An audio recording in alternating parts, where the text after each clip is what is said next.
Hello, everyone. Hi, let's see the first people. Hi, Hannah, Microcosmos, Pretty Pink Brat's Doll, Steph,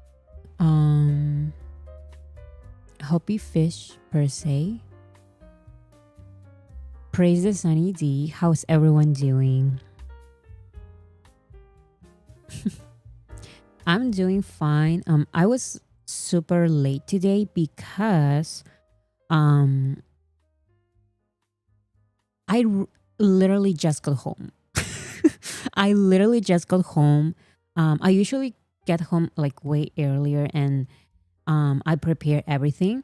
But today I had to prepare the stuff that I'm going to show now on my way home because I was not driving, but still, it was crazy. So I literally just got home. That's why I look maybe a mess.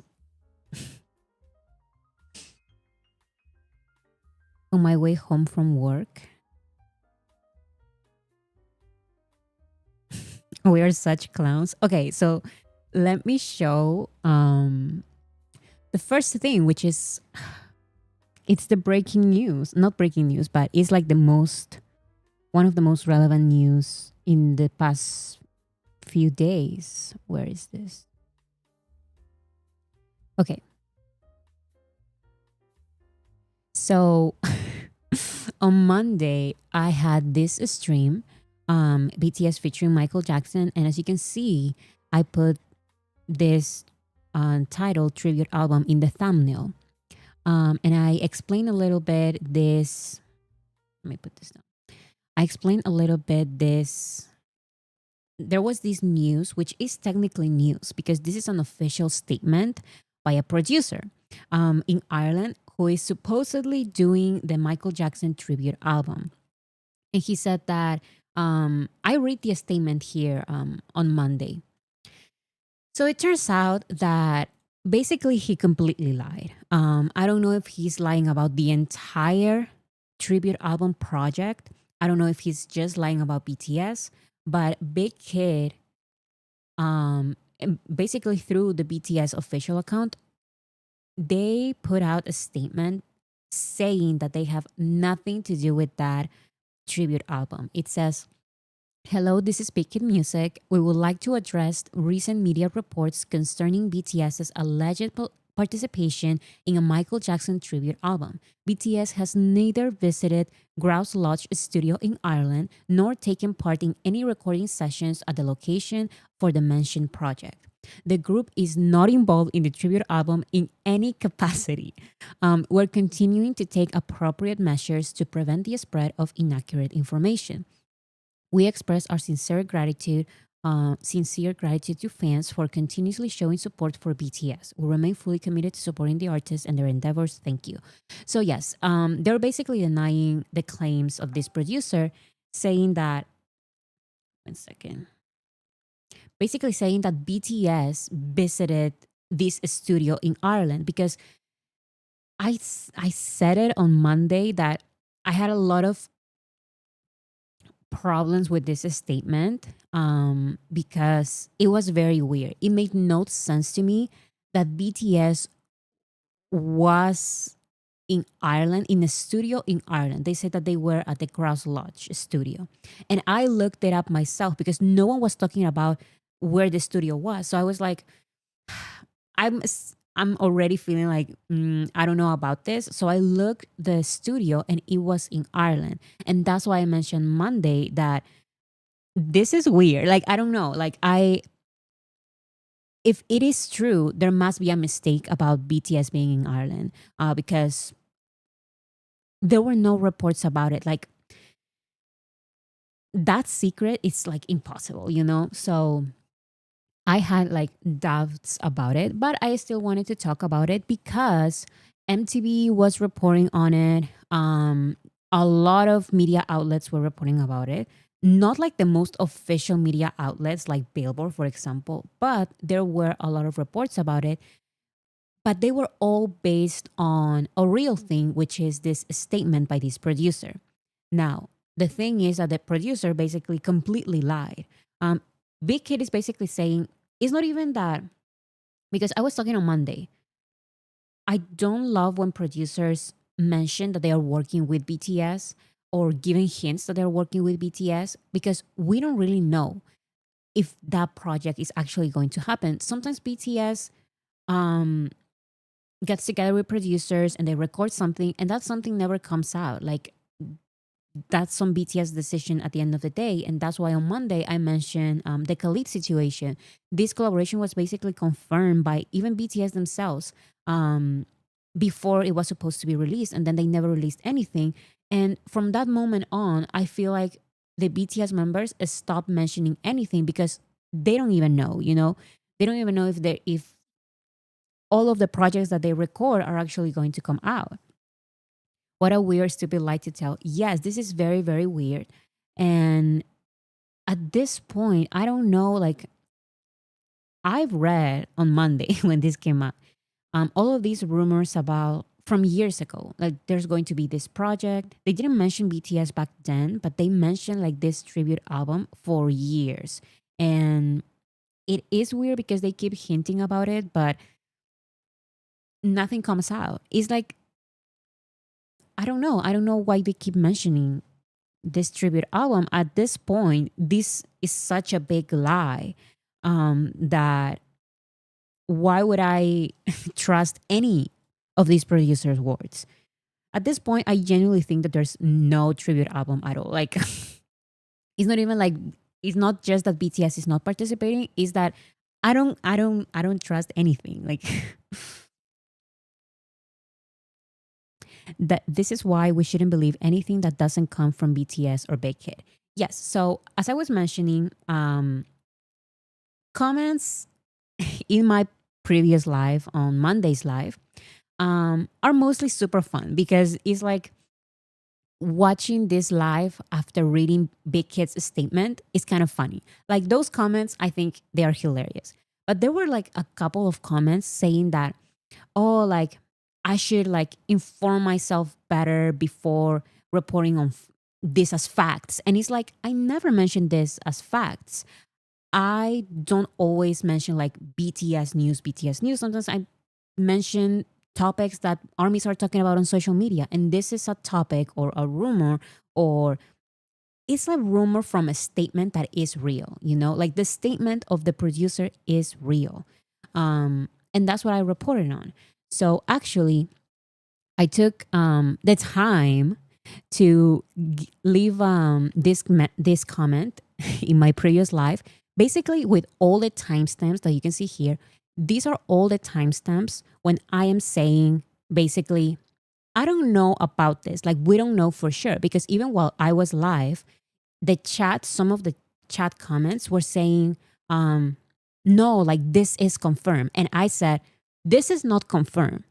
What we can say is confirmed is the statement, but are we trusting a statement? Like, that's basically what I said. So, for example, here I said, let's stop right there and analyze this.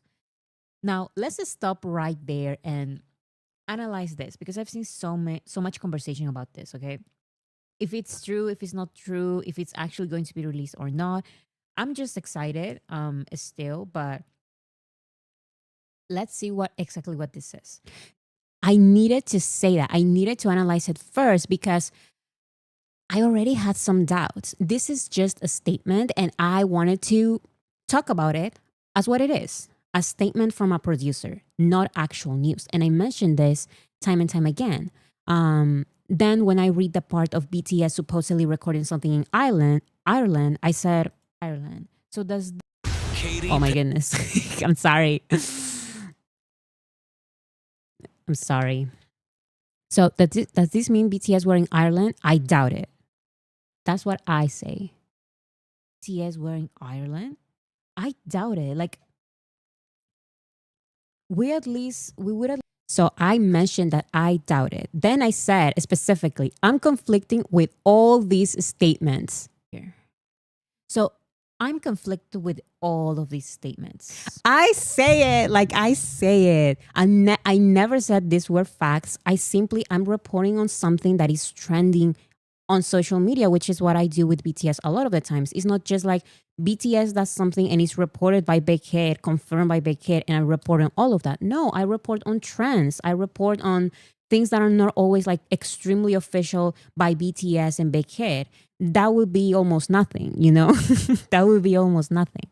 Um, but this was trending on social media and everyone was talking about it. So what am I supposed to do? Big Hit didn't say anything, so I'm supposed to not say anything. No, I'm going to say that this is happening and I'm going to say that I have my doubts, which is what I did, which is exactly what I did. I would say that if BTS is actually like, if BTS is actually participating in this project and this project actually comes out, that is the case. Like BTS sent, If I'm always saying every single time, then this part, I start talking about my problem with producers, talking before the artists are confirming about these projects. And I mentioned like this entire Khalid situation. And that's basically when BTS has stopped saying anything about any projects because they don't even know. Like, do you guys remember the Megan project? That entire thing that happened with Megan Thee Stallion participating on the Butter remix or not,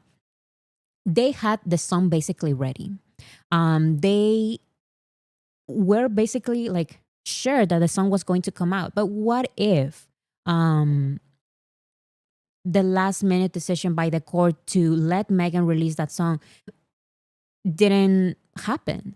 The song with Megan, the remix with Megan, the Butter remix with Megan basically wouldn't come out. And it's better to not say anything. And basically all the producers being part of that remix can confirm. But at the end of the day, it's better to not get excited about anything because anything can happen. Then what's next? Here. let's not get too excited about an actual project because I mentioned it. Let's not get too excited about an actual project. it's not even confirmed and people are crying. So that's another. I mention it time and time again. You know, it's not like I'm reporting on like these are facts. I'm saying I'm very conflicted with all of these statements. Are the news real or not? We don't know. I'm saying it again. We cannot say that the news are real. What is 100% real is the statement.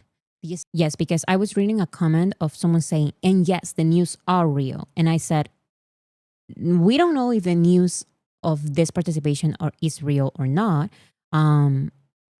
What is real is the statement, which was real. And that's why, in my opinion, I feel like, well, I don't really know, but such a statement, Big Hit can sue this producer because why is he saying all of this when it's completely made up? And what did he thought was going to happen? Like no one was going to read it, or maybe some people were just going to read it and pay attention to him. Like I don't know why would he say that.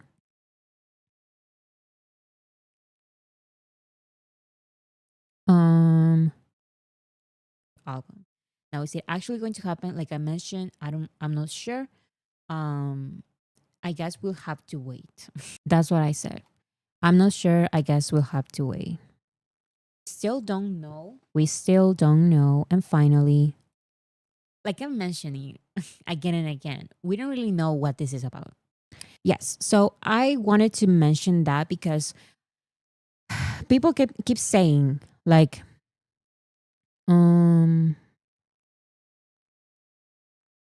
well, I cannot find a comment that this should be like a lesson to just listen to BTS and Big Hit. And that I totally understand that. But when it comes to my channel, I don't just show you guys, like, I don't just report on everything that just Big Hit and BTS says. I always mention trends. I always mention, for example, if there is an army trend or something that is a topic that is trending on TikTok, I show it if BTS is involved. That's my point. Like, I don't just mention 100% news confirmed by Big Hit. This entire thing was trending, and I wanted to talk about it and show my concerns with this entire thing. Like I said it. And that's why I'm not sorry. Like this entire title and thumbnail was basically clickbait because I am not sorry and I will continue talking about trends. And if another report like this comes out, I will report on it. I will show it and I will say my opinion. Like, can this be true? Can this not be true? Um, so yeah, I'm sorry, but I'm not sorry.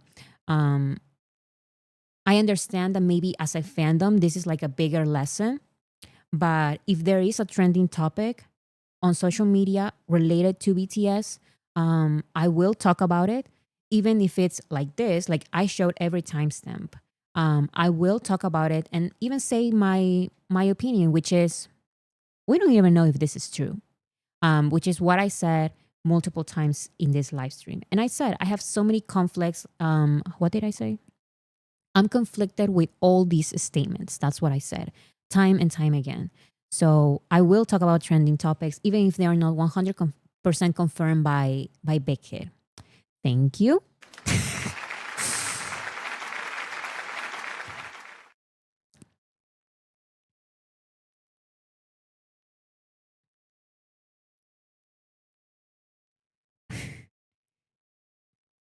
You did fine. Nobody can blame you about this. I don't feel like I don't feel like people are blaming me, but people are saying like, "Oh, this is a lesson." Like basically saying that I should just share everything that things that have only been confirmed by Big Hit or BTS. And it's like, then I'm not saying anything then because the things that Big Hit confirms are basically how many times do we get confirmation by Big Hit? Very rarely. Very rarely. Like I even saw conversation on Twitter. Once again, I'm talking about trending topics. I saw a conversation on Twitter about how Big Hit, when this news or news rumors, when they usually come out, Big Hit doesn't say anything. Big Hit tends to stay quiet about all of these rumors. And if they are putting out a statement about this, it's because there is something like even bigger than what we're thinking of. Um, Maybe Big Hit really is pissed about all of this. Unlike with other cases, because they don't usually comment on these kind of rumors. And if they are releasing a statement, maybe they are really, really pissed. Relax, you're not routers. You did well. Don't worry. Yes, I know. Like like someone commented something that actually was funny. Like watching this live after the statement is kind of like funny because it ended up not being true. And I feel like those comments are like fun, you know? But I don't like the comments of, no, next time, don't talk about this, about rumors at all. I'm sorry, I am going to talk about rumors. I am going to talk about rumors. I am going to talk about trending topics. I am going to talk about controversial topics. I am going to talk about conversations on social media. I will do it and I will say why I think this rumor may be true, may not be true. Like I said with this, I mentioned time and time again, I'm feeling conflicted about this one. It could be very fun and exciting, but I'm feeling conflicted about this one. That's what I said. So thank you.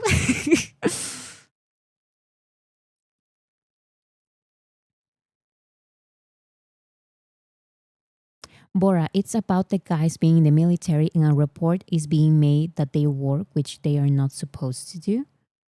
I don't understand the comment.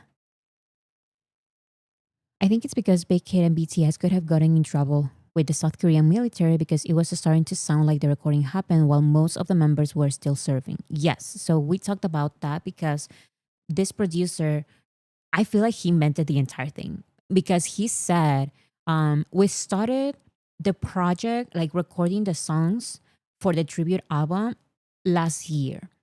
And we already had the South Korean boy band BTS in our studio in Ireland. And I mentioned here on Monday, if BTS is part of this project, they were definitely not recording something last year. They did not start the session last year. Like, it was impossible. They were in the military. And I said even on Monday, I don't think just Jin and J Hope were part of the album. I don't think only them were part of the album.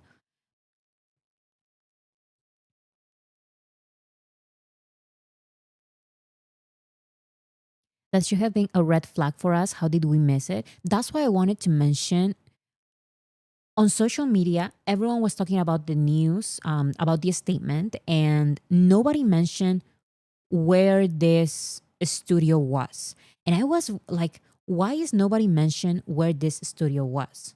I looked up the studio and it said Ireland. Like, this studio is in Ireland. And I said, there is no way. BTS was not in Ireland. Not last year, not this year. BTS was not in Ireland. BTS was never in Ireland. And that's why I said that's what I said on Monday. That's what I said. Because nobody read the article. Exactly. It's like they just read the like a section of it. And that's why I wanted to show the article and read the entire BTS section.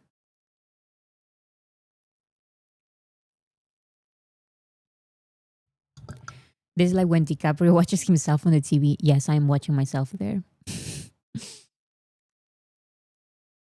I learned a valuable lesson from this. I was really under the impression the MJ thing was real and mentioned that it was real. I'm such an idiot. Listen, sometimes with the internet, like, all of this is chaotic and sometimes you don't know. At first, when I read, I didn't read. I was on TikTok and I had like this TikTok video that appeared on my For You page. I watched it and it just said BTS going to be on Michael Jackson tribute album. And I was like, there is no way. I go to Twitter and everyone is celebrating. Everyone is celebrating. Wait, no. Everyone is celebrating and I'm like excited.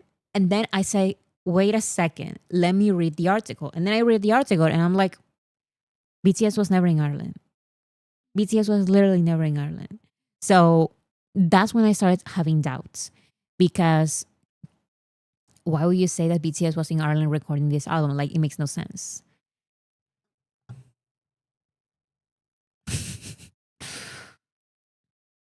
I saw it on Facebook first and I dismissed it because it's Facebook. Listen, the same thing happens on TikTok all the time. My sister doesn't believe anything anymore because she always comes up to me and asks me, is this real? And I say, that is not real. Like BTS news. These people are becoming better liars. I believe this is the biggest outright lie any producers has said about working with BTS because it's usually like they usually hint something and it ends up not being real. Like, oh, like I'm flying to South Korea on their Instagram stories.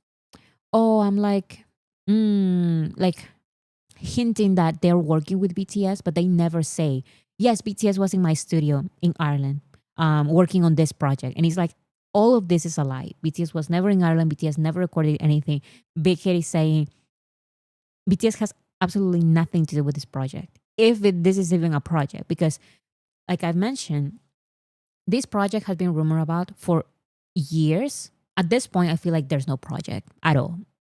No Bruno Mars, no Anderson Paak, because someone also mentioned rumors about Bruno Mars and Anderson Paak being part of this album. And I'm like, would Bruno Mars record a song 2 years ago? I feel like 2 years ago, he was not recording anything. Do you guys remember? So yeah, nothing makes sense.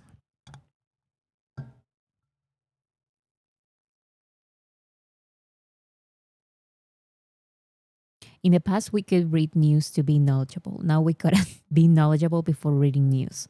I mean, I feel like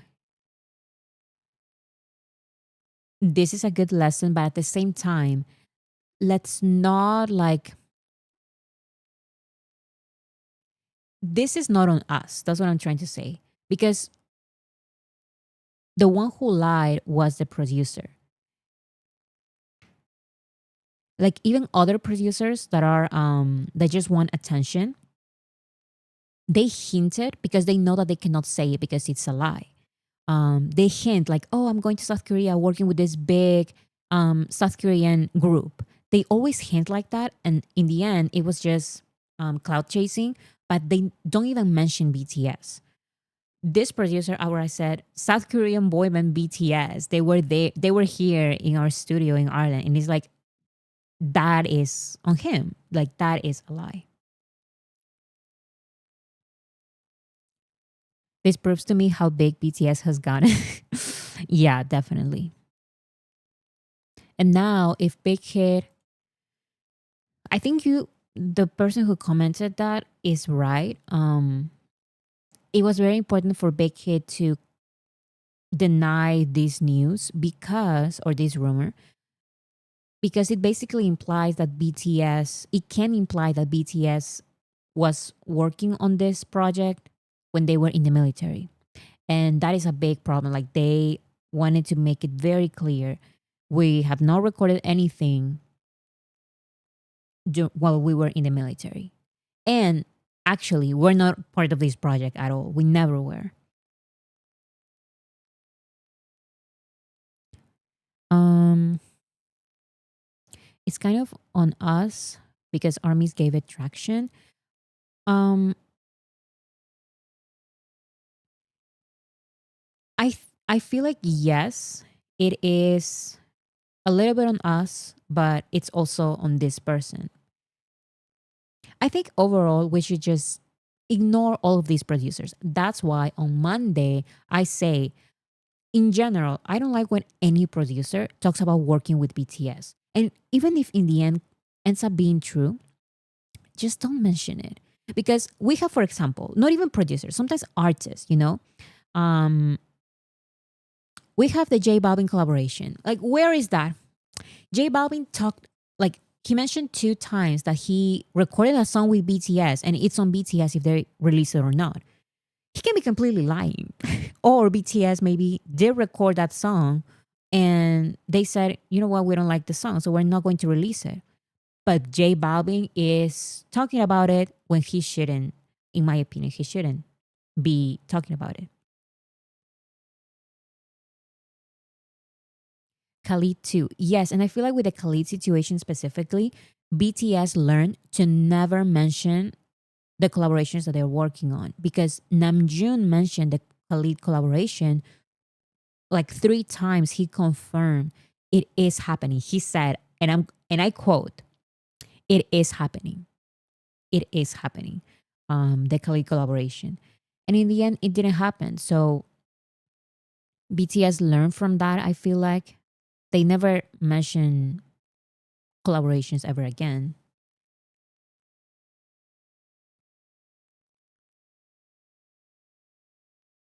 I'm sorry, but how are we supposed to guess it's a lie when MTV and major websites were posting about it? It's completely the producer's fault. Yes, I feel like I showed on Monday. MTV was reporting on it because you can report these as news. The statement is real. The statement is real. Like I wouldn't even blame MTV because MTV is just reporting on a statement that is 100% real. Now, the content of the statement, like what is the statement about, like that is a lie, but the statement exists. The statement exists, and MTV can report on it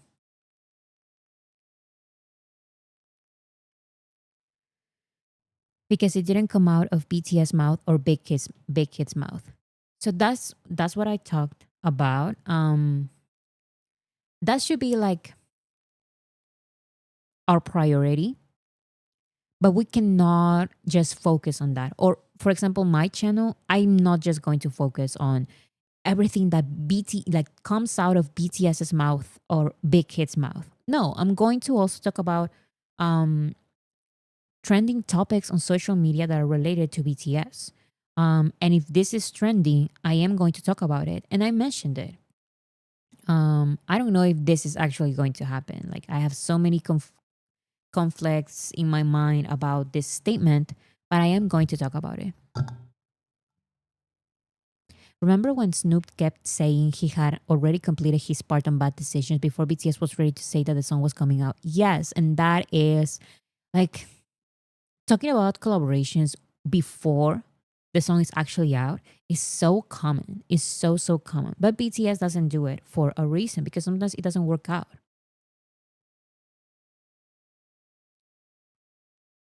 I hope Hype sues him if they can. I agree. I agree. Because they can even argue that um, BTS can seem like, what's the word?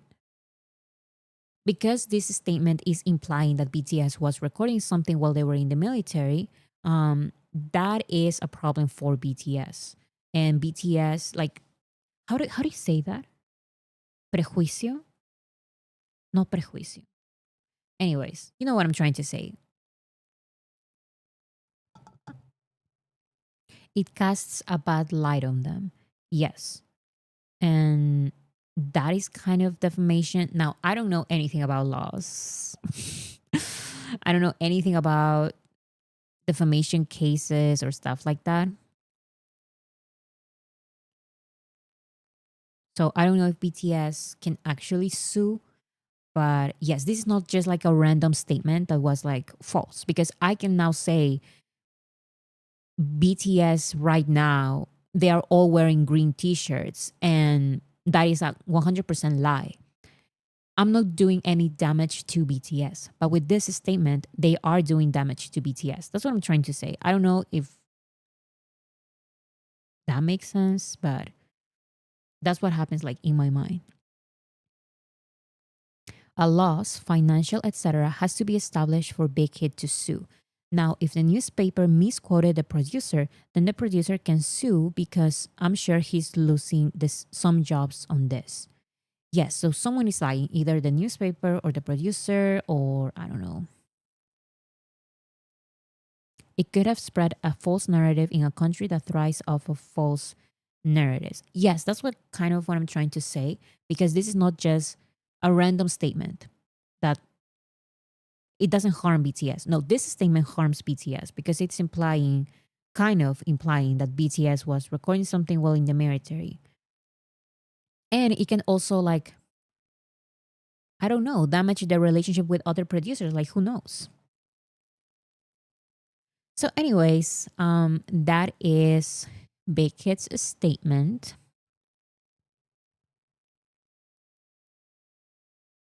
Maybe it's all just a misunderstanding.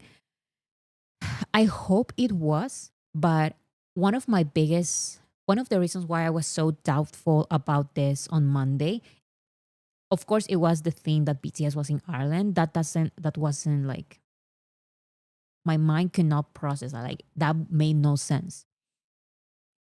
However, I read, and I mentioned it on Monday, I read other reports about this tribute album.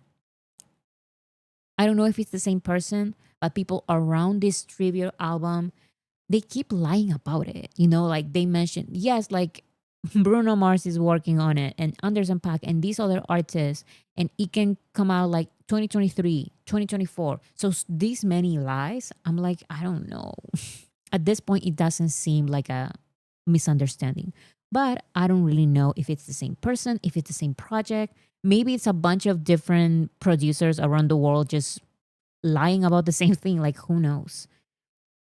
But yeah, rumors like this have been happening for a couple of years. Don't forget that they mentioned they've been working on it since 2006. Yes, because this is supposed to be, this is like, at this point, I'm doubting everything. Did Michael really record something in Ireland in 2006? Because that is basically the basis. Michael Jackson worked on an album in 2006, and he didn't release the songs. These songs are going to be re recorded by other artists and released. If I was a producer, if I was the producer, I would try to put Michael Jackson's versions out, not make a remake of the demos with other artists. You know what I'm trying to say? So I don't know.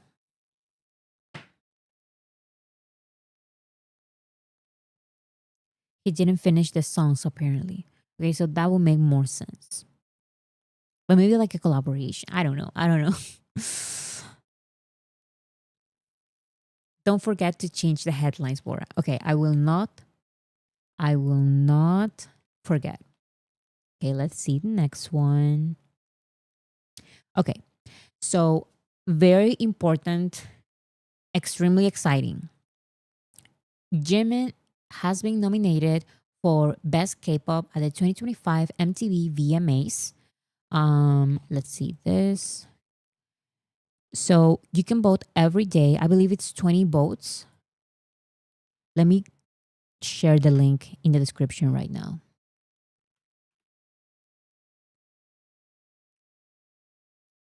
Yes, there you go. That is the link in the comments, in the chat. So let's vote for Jimin for Best K-pop at the 2025 MTV VMAs. This is exciting. Let's do it. And congratulations, Jimin. Yes. It's 20 votes per day. I usually forget, so I put an alarm to vote every single day. It is super easy. It is super, super easy to vote. It's 20 votes a day. Now, I remember for the last MTV VMAs, or was it for the AMAs? No, I don't remember. But for some award shows, there are certain days, like Tuesdays, for example, when instead of 20 votes, you can do like 40 votes or something like that. But it's only on special days. Do we have that for this? Or is it just 20 votes forever? 10 votes a day, 20 votes on double days. Today is a double day. Oh, it's 10 votes. It's 10 votes per day. 20 are the double votes, I believe. Okay. 20 votes is special vote. Okay. Today it was 2 times. Okay, so double days is August 6th, August 7th, September 5th, and September 6th. A glitch. So just make sure to vote correctly with a real Gmail, and you're good. No glitch.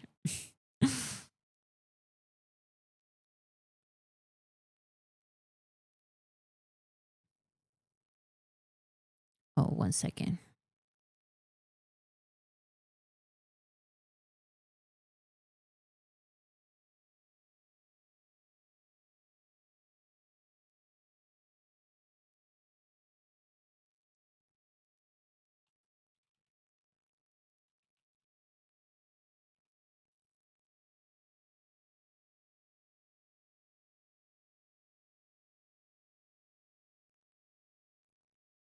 I'm back now.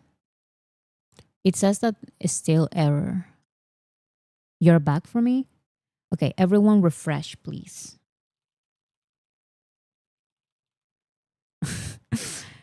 Refresh, everyone refresh. It's okay. It's so weird. It keeps showing me that it's not good yet. I don't know why. That's so weird.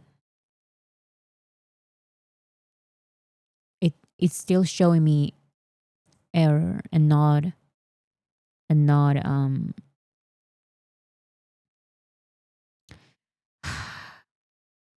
Marcos. I can't. Everyone is saying that it's fine, so I guess I'll continue. But in my screen, it's showing me error still. Usually, when It's okay, it's back. Excellent connection.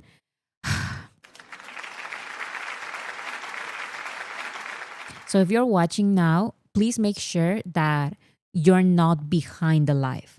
Make sure that you're not a few seconds behind the live. Make sure that you're watching the live completely live. Okay, so let's all vote. Let's all vote for Jimin for the VMAs. Remember, vote every single day.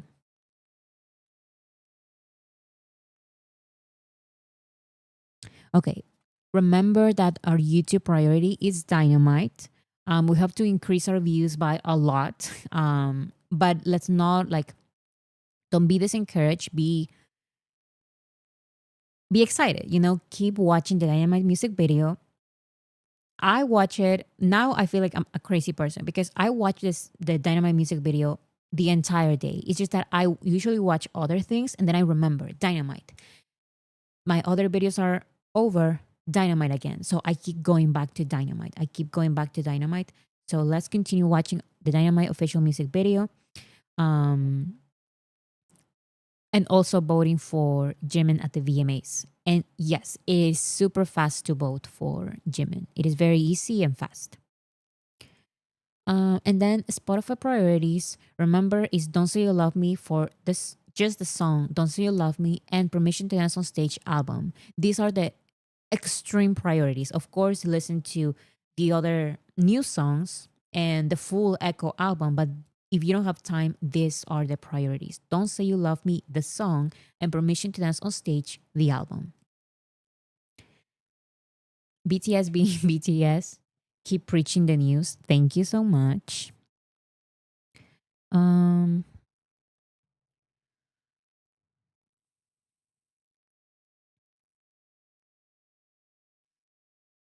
I agree that VMAs make no sense. Why were Jin and Hobie not nominated? It's weird to leave them out.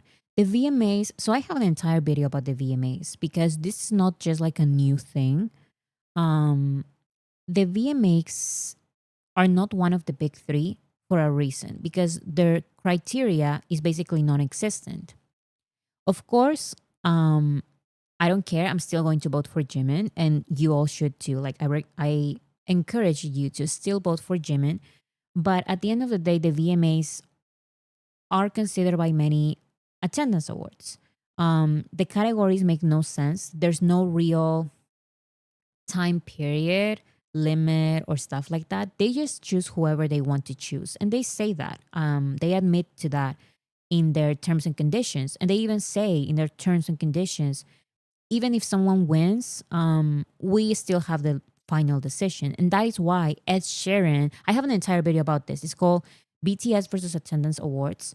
And I show not just the BTS as examples, but other artists as examples. Like I'm mentioning, Ed Sheeran said completely like, the winner is not here. Like the VMAs told me, the winner is not here. Do you want the award? And he said yes, and he got the award just because he was there.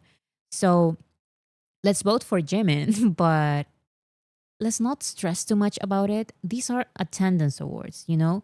The VMAs make no sense. They don't have any criteria for their nominations because J-Hope and Jimin, like they stayed on the spot of like on the actual charts for more time than other artists, other songs that they were there for like a couple of days and they left the charts. My point is that if we're talking about numbers, some nominations, some nominees would not be there. BTS, some BTS songs would be there. So, and it's to them, it's like whatever because they don't have an actual criteria. They just choose, they literally do this. They close their eyes and they say, I want this and this and that. And like, they don't care. Like, there's no criteria, there's no numbers that, with the AMAs, sometimes I disagree with the AMAs and the BBMAs as well. But at least they say, we take into consideration these songs, how much time they were on the charts, what is their highest peak on the Billboard Hot 100, like that kind of stuff. But with the VMAs, there's no criteria. They don't care. They just choose whoever.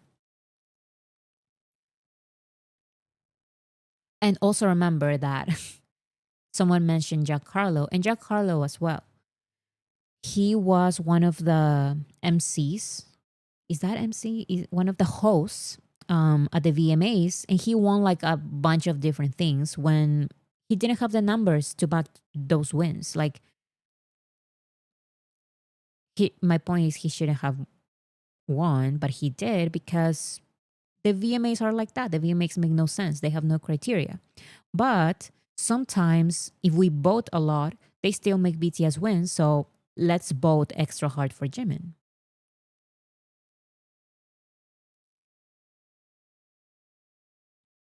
He was the host back on 2022, I think. Yes, he was the host. So the award show made him win like a bunch of things. And like I mentioned, Ed Sheeran admitted to this. The VMAs told him, the winner is not here. Do you want the award? And he said, sure. And he got the award just because the actual winner, was not there. So if there is an artist with a bunch of different nominations, when the numbers don't back that up, just know they're probably going to go. But all news, like we already know, the VMAs are not like, they don't have criteria like the AMAs or the BBMAs. Even though I don't like the BBMAs and the AMAs, at least we can predict some nominations because there are numbers involved. With the VMAs, there's no prediction at all. They just choose whoever. So, but still, let's make Jimin win because that would be awesome. Still, so if Jimin's not there, he won't get it. It depends. Sometimes, I feel like he can still win because even if other artists, let's say he's on the K-pop artist, in the best K-pop category.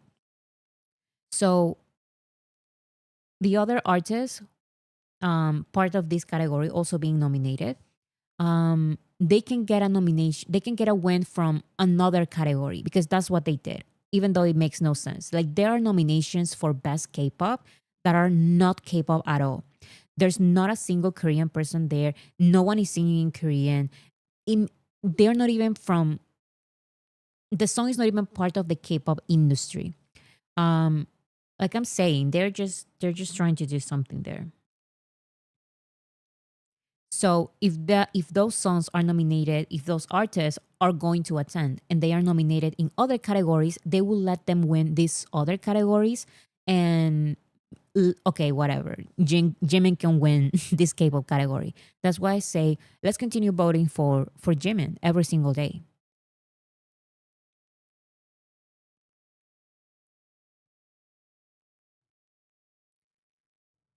Okay, so let's continue.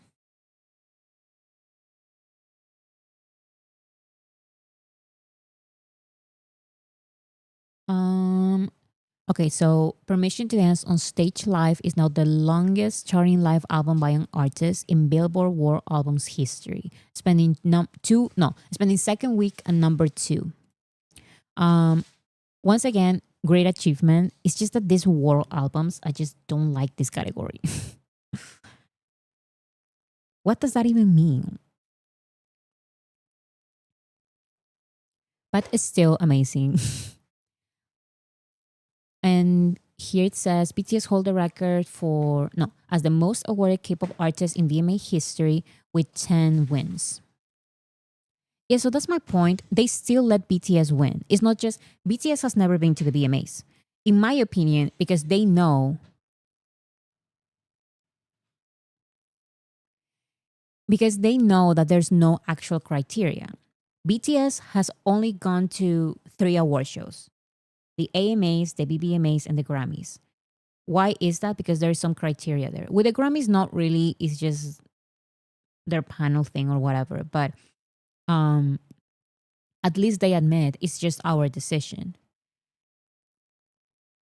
And yes, so BTS, even without attending the VMAs, they have won 10 VMAs, the most awarded K-pop artist in VMAs history. So the VMAs do let BTS win at the VMAs. It's just that some categories are like some nominations are weird. They exclude them in some nominations and stuff like that. Hannah, thank you so much. I just love your channel.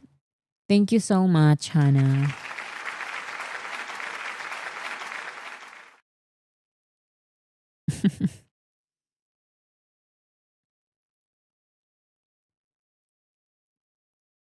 They just made a performance during COVID for the VMAs. Yes. They never actually gone to attended. They've never attended the VMAs. They just during the Dynamite era, and that is something that I still find crazy to this day. During the Dynamite era, BTS perform, of course, from South Korea. They sent videos. BTS perform for everything. They perform for radio.com. Do you know what that is? Right, you don't know. Exactly, that's my point. They perform for radio.com. They perform for like a bunch of different like small events and weird kind of stuff because they were there was a pandemic going on. So BTS basically sent performance videos for everything, including the VMAs. But VMAs 2020 was online. No, yes. The VMAs, the 2020 VMAs were online. And that was the only time when BTS sent like a video.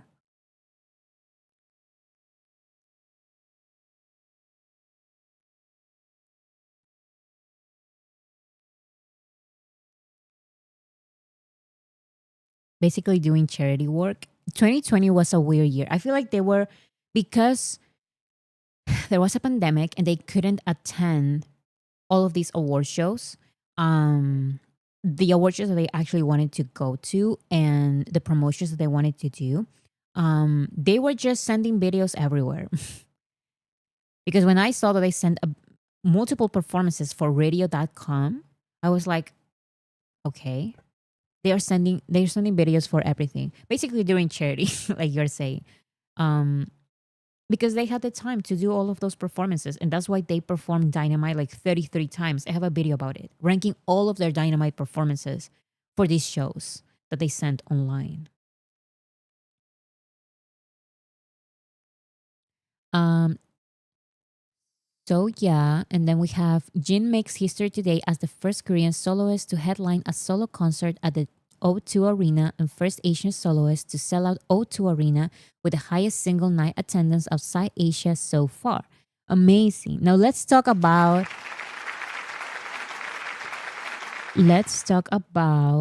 I remember to change the headline. I remember. So let's talk about Jin's concert. So London is turning purple for Jin. Look at the cable cars next to the O2 Arena. Do you see it? It's all purple. So pretty. So pretty. Right there. I just love that every single time that BTS performs, well, not every single time, but a lot of times when BTS performs in a city, the city just turns purple. Because when my sister and I went to Las Vegas, it was literally like Borajegas, everyone was calling it, because everything was purple. There were so many activities and everything was purple. My sister and I were there and it was so fun.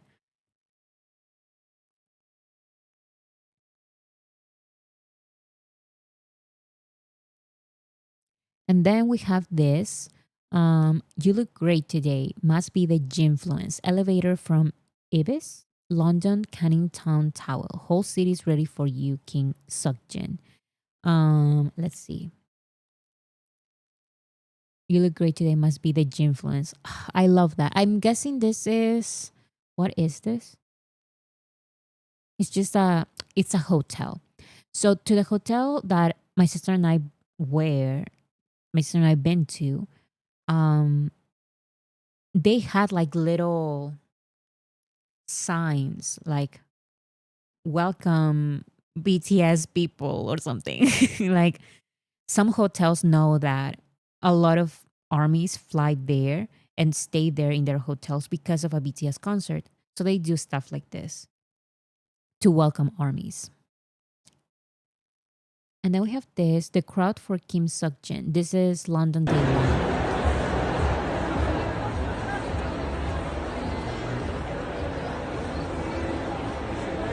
And with the music and everything. Yeah, so everyone is there waiting for Jin.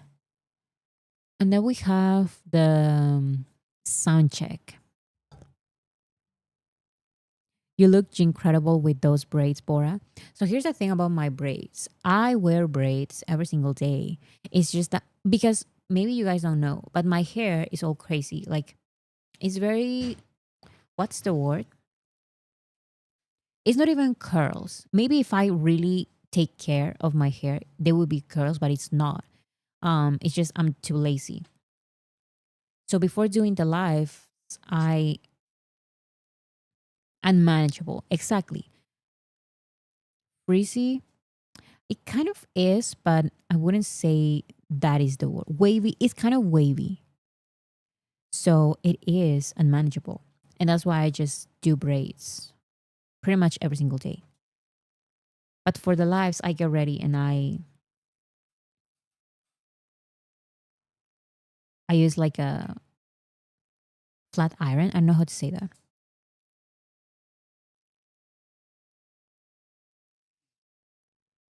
So today, because I said I just got home, literally before the live started, like 15 minutes earlier, I arrived home. And because I just got home, hair straightener, exactly that.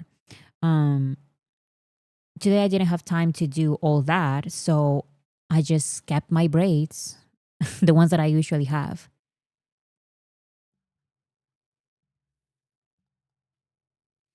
Okay, so this is sound check.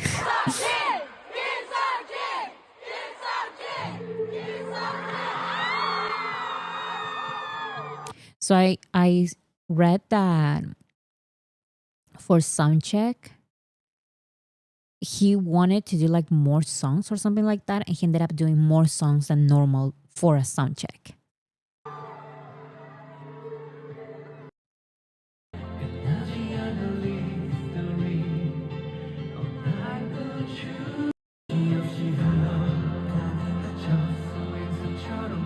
So this is the astronaut. And then we have here, Jin wanted to test his in-ears. So he ended up doing 4 songs for the sound check. He asked armies what song they wanted to hear last, and they picked Rope It. So he performed that. Oh my goodness. It's because he wanted to check his in-ear. And this is the song that armies chose.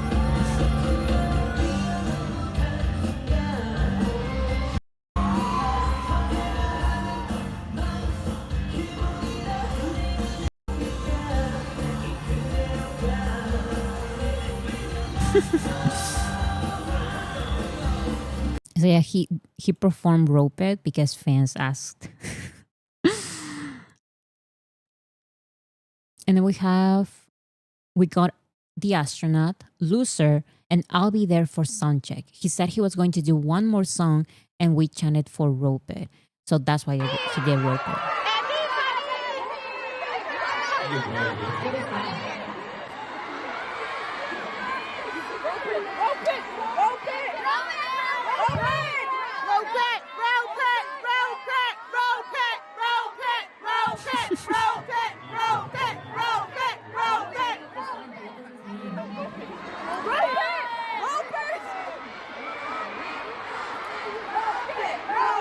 Everyone is saying Rope It. Everyone.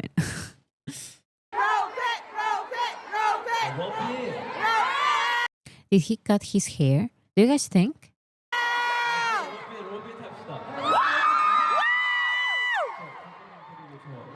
목소리랑 악기들 MR들 잘 이게 살짝 따로 들려가지고. So yeah, that's why he ended up performing Rope It. Not the Rope It squad. Everyone was chanting Rope It. Okay, so look at this freebie. It says Jin UK edition. And it's a little Jin ramen Jin with the little flag and everything. I love this.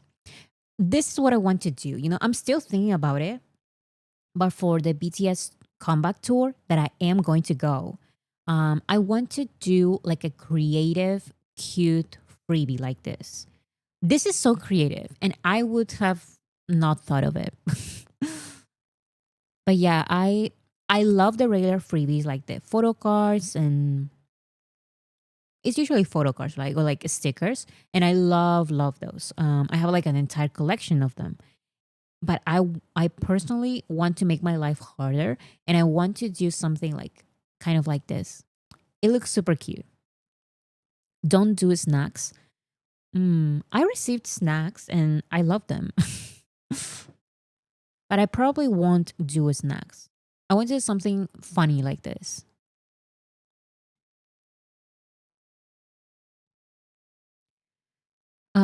My globe banner says I am your earth, and Jin stopped to sing and pose during Moon at the exact lyric, You're my earth. See, like a banner like this. I love it. It's so cute.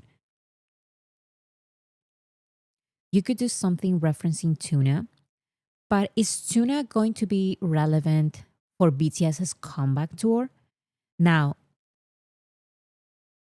yes. The answer is yes. Tuna will forever be relevant. Bora, can you translate? It says 나는 너의 지구, which means that means I am your earth. That's what it means. It says here like I am your earth. So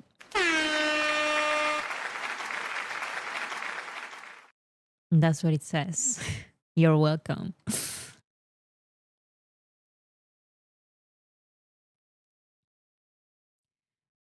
Let's see this. For those who don't know, All on the Board is a project by two London underground workers who write positive and uplifting messages, poems, and quotes on the service information boards at London stations. They also write a post for any major events or performances in London.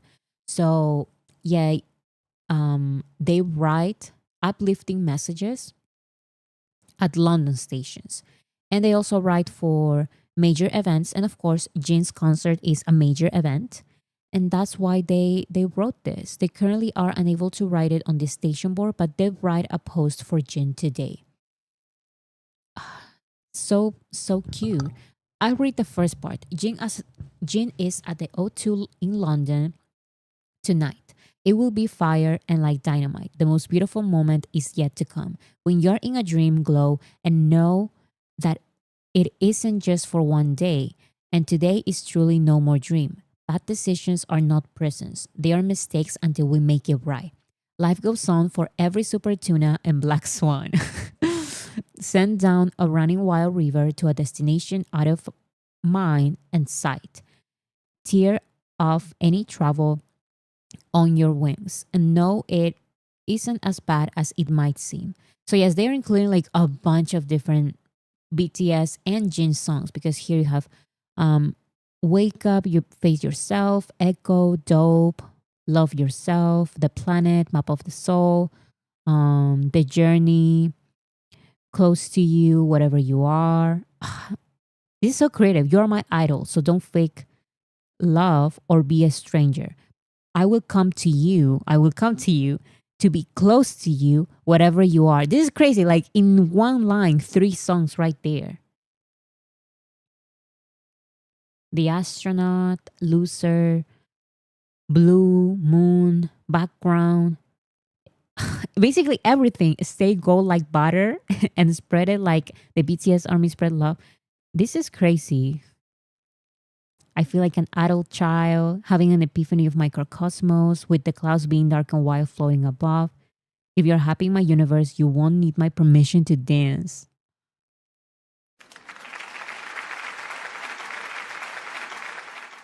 Namjoon level lyricism. Namjoon is shaking right now because look at this. It was very cute. And then we have this.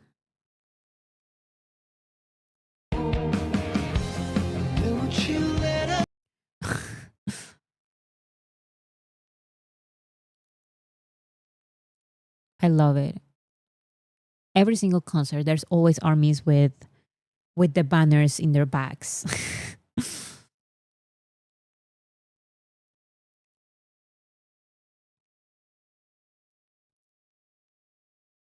But are we sure June didn't write that?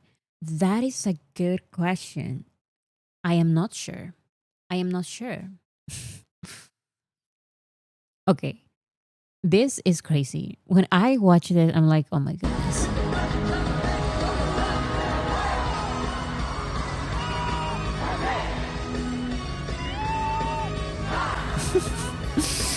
I can't.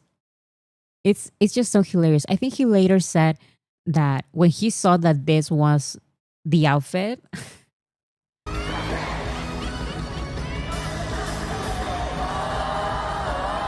it's the tiny legs for me.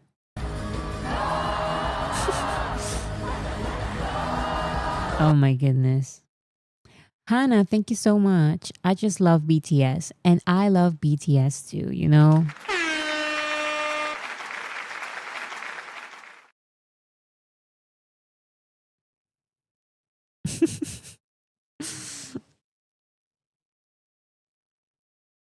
Hannah, are you still on your BTS party? I recommend stop donating right now.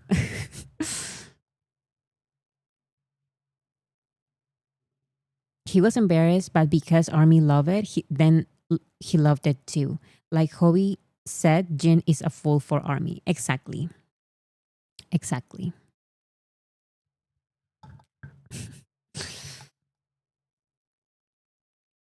Here's more.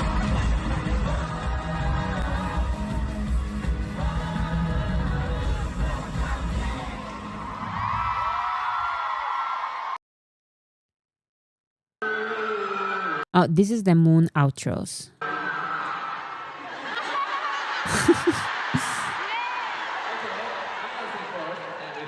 Very creative sign.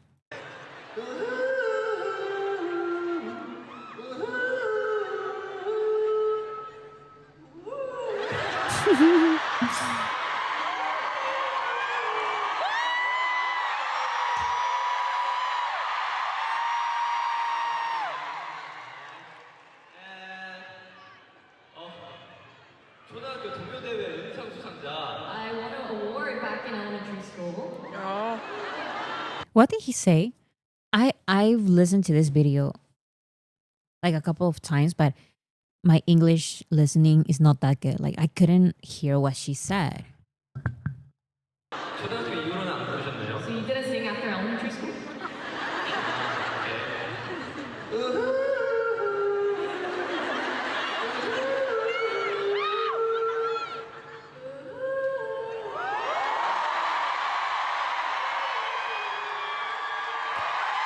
Okay, she did pretty well. I won an award back in elementary school. Okay, that makes sense. I won a silver award back in elementary school. So I'm guessing for her singing. And she did pretty good. So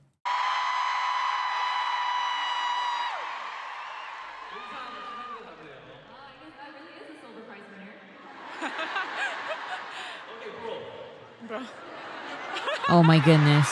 Don't.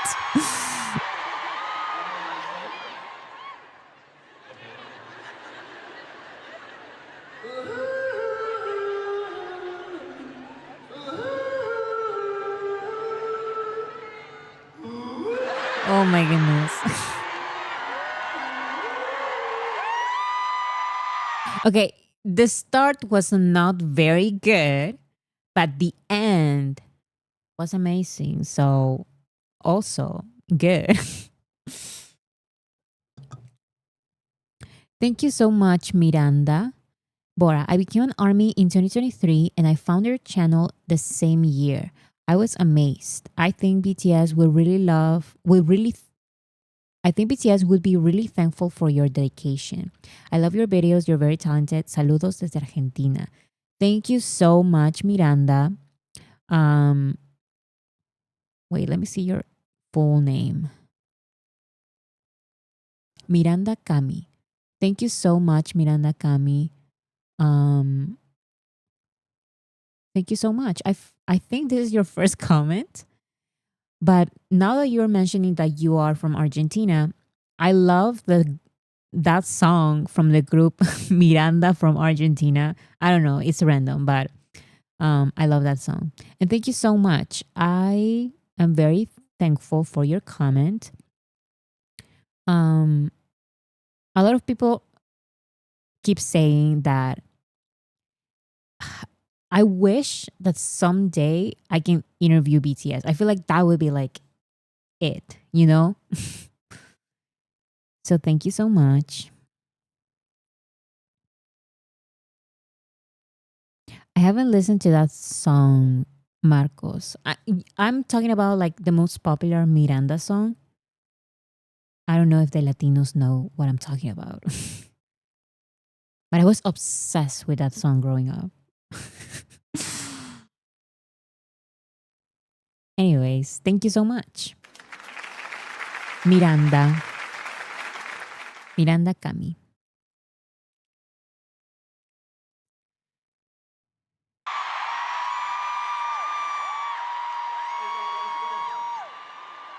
La guitarra de Lolo, yes, that's what I'm talking about. But that's not the name of the song. What's the name of the song? I don't remember. Dawn. That's the name.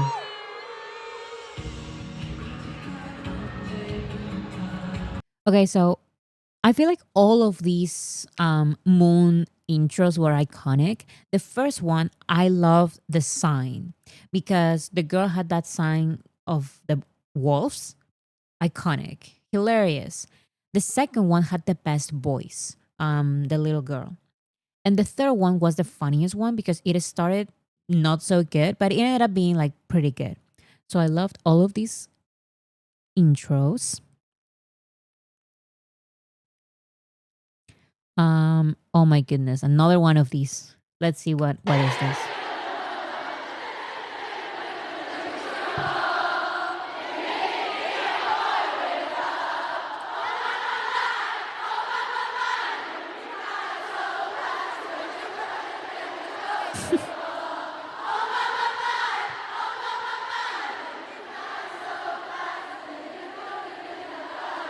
The song ended like the karaoke time ended a long time ago.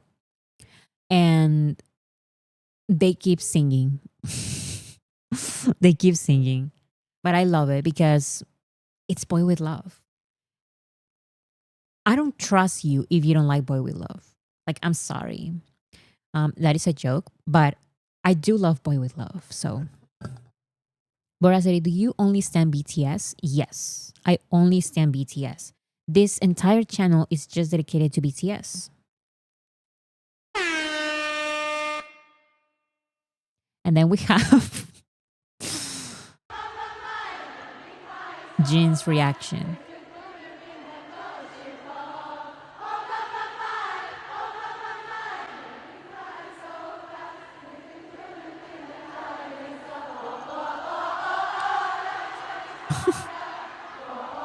He remembers the dance. He remembers the dance.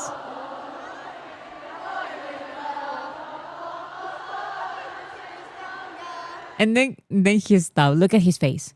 He doesn't remember the dance anymore. Every single time that they forget these iconic choreographies, I feel like, how can they remember that these are such iconic choreographies? And then I remember, I just know these choreographies and then I get offended, right? As a joke. But I get offended when they forget the Boy With Love choreography, but it's just because it's one of the few songs, one of the few choreographies that I know. They know all of their choreographies. Good on, good on him for remembering the choreo. Yes, because for the next tour, for the comeback tour, they just have to refresh their memories a little bit. And then, do you guys think this is random, but I just thought of it? Some artists, like for example, Lady Gaga, some of her old choreographies, she doesn't like, she made like new choreographies for old songs. Do you guys think that BTS will make new choreographies for old songs, for just like a couple? Yes. Do you guys think that that BTS will do new choreographies for old songs? Are they too difficult to perform for her? I don't think it has to do with that. I think it started with problems with the old choreographies, but even if there were not problems with the old choreographies, choreographers, I'm sorry, choreographers, would BTS do it? I don't know. Existing songs, yes. So, for example, BTS will have like a new choreography for Boy With Love.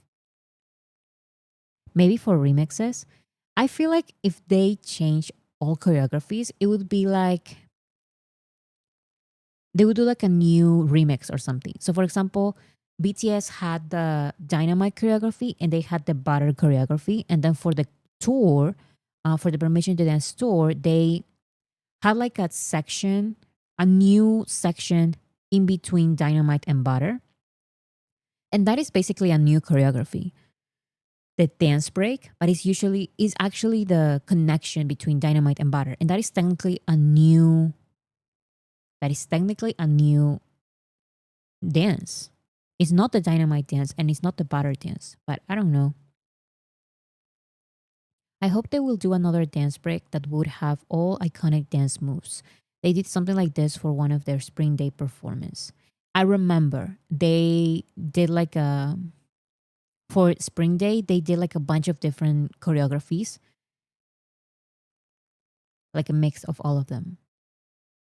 Also, you have to remember, J Hope doesn't dance the regular Dynamite choreography. He dances a new choreography that he created for Dynamite. Now, that is just J Hope, but who says that maybe BTS doesn't do the same for an old song? I don't know. It's just a thought.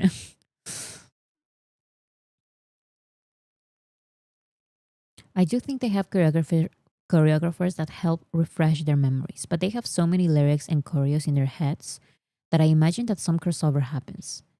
Definitely. And if they create like new choreographies, um, would that confuse them even more? I don't know. Because I saw a video of Lady Gaga doing starting to do the old choreography when she has to do the new choreography. But it was just one tiny moment. So I don't know if BTS wants to do like new choreographies. But Jacob did it for Dynamite. That's the Dynamite Tropical Remix Hobie dances on. Exactly.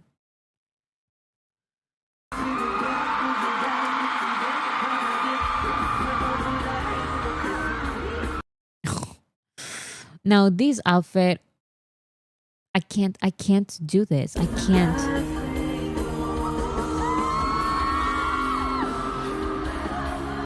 I can't. I can't. I can't. I can't. I just it's such a simple outfit. But I don't know what it is about this outfit. Like I don't know. Is the boyfriend look? Yes, it is the boyfriend look. You can. I don't think I can. I think I need to stop. Jean suits red so freaking much. Yes, I love this. I love this. I love this. I love it. These are such short clips, like 6-second clips. But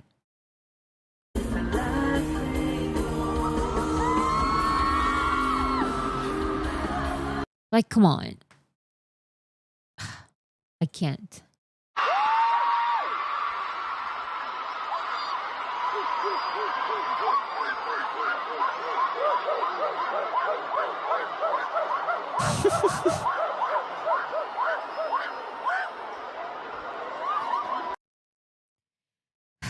And with the, what's this called? With the wolves and everything.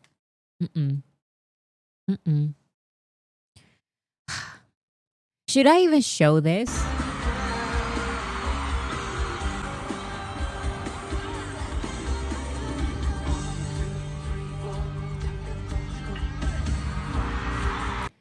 Now he started doing that and he never stopped. Like he's now that person, you know? He's now the person who does that.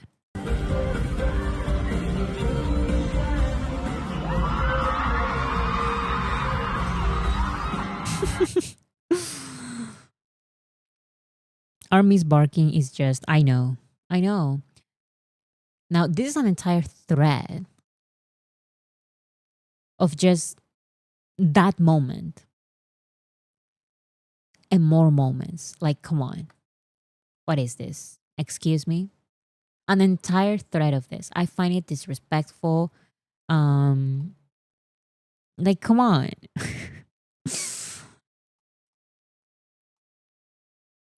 No longer will he be known for his flying kisses. Right. Has he done any flying kisses? Like I don't even know. Maybe I missed those clips. Maybe I missed those moments. But he's where are the flying kisses? Like the innocent flying kisses. Now this is unacceptable. This is unacceptable. Like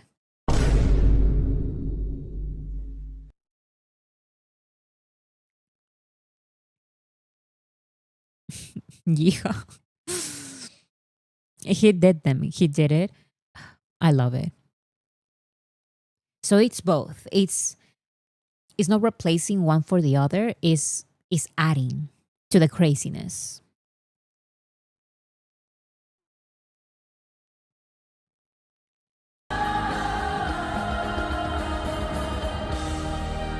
No, Jen. I can't. I can't. Look at him and look at his lips.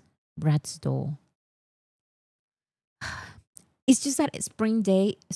I'm excited for BTS to perform Spring Day next year in the tour because they are going to perform Spring Day. Like they know how important of a song that is. They know that it is an anthem. It's the world's anthem, actually. Why will you switch up like that, Bora? Listen, I try to like keep it consistent, but sometimes it's just this is Jin's concert. He goes from sexy to this, to being emotional. He gets so emotional on this part. Yes, I feel like it's always Spring Day. I just thought of something. BTS is going to cry on their comeback concert, right? They are. I'm not ready. I'm not ready for that. Of excitement, of happiness, of all these emotions, like of course. But they are going to like and what I know for sure is that I'm going to cry. We're all going to cry. Exactly. We're all going to cry.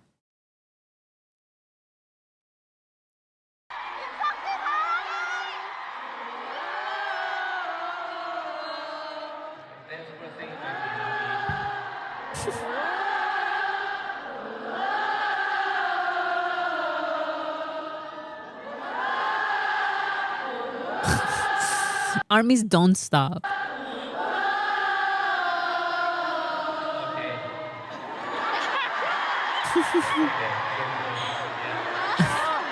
Like, okay, Thank you, but let's stop because armies just kept going.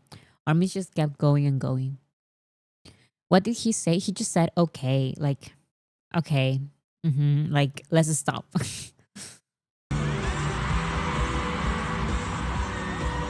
Oh, that's Jin saying goodbye.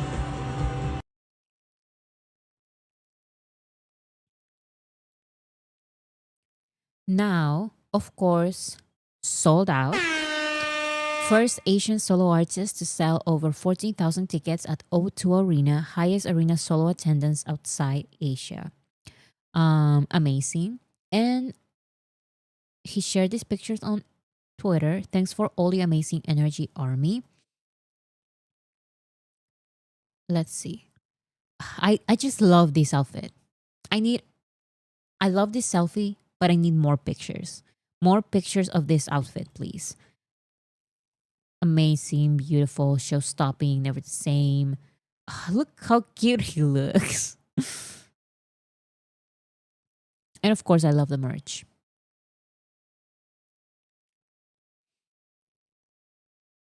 Okay, so then Jin went live. Now, were you guys able to watch the live? Not able because I was not. I missed the live. Again, like I keep missing all of these lives. So yeah, I missed this live. I missed this live. Yes, no, yes, I was. Yes, I did. I got the very end. I watched the live. No, yes. It was at 1 a.m. Yeah, so I missed the live, but it was an iconic live because of this. バイバイボ이겼다.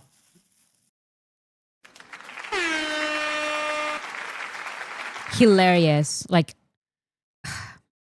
it was hilarious. Like, come on. 가위바위보 이겼다. Like that was joke of the century. Like if the BTS members were there with him, they would be like, "Oh, this is so funny, like hilarious." They would be crying of laughter. Big comedy. Exactly. I miss the dad jokes. Listen, the dad jokes will forever be part of Jin. They'd be calling him legend. Exactly. They'd be calling it legend. Exactly. Hobby would be out of the screen. Exactly. Because I'm so sorry. Like, I also laugh with BTS. But do you guys remember like all of those live streams where BTS they're just laughing at each other? It's not that funny. But if it's hilarious for them, we're also going to be like laughing so hard, rolling on the floor. Exactly. So Jin said, when I was doing Super Tuna, there was something strange, completely unexpected, but an alien popped up. I worry. What if the fans don't like this, but you really liked it a lot? Jin, do you really think that armies going to your concert will not like this silly costume? Like you being in this silly alien costume, of course we will love it. It was probably one of the best. It was probably one of the best costumes.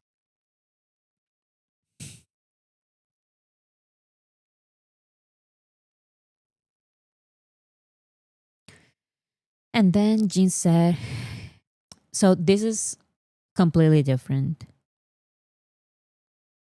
Bora saying this with his straightest face. Listen, it's just because I'm saying the facts here. They underestimate our love for them and silly costumes. Exactly, we love the silly costumes. Now, then Jin says, when I do the concerts, I used to go touch hands with fans. There are some people who just touch my hand and some who try to grab my hand. And when they grab, it's a bit dangerous and I get dragged back. Since then, I want to touch hands but can't because I'm scared. So once again, a couple of selfish armies just ruining this experience for everybody. Because you're not supposed to like And we know who he's talking about because we saw the videos.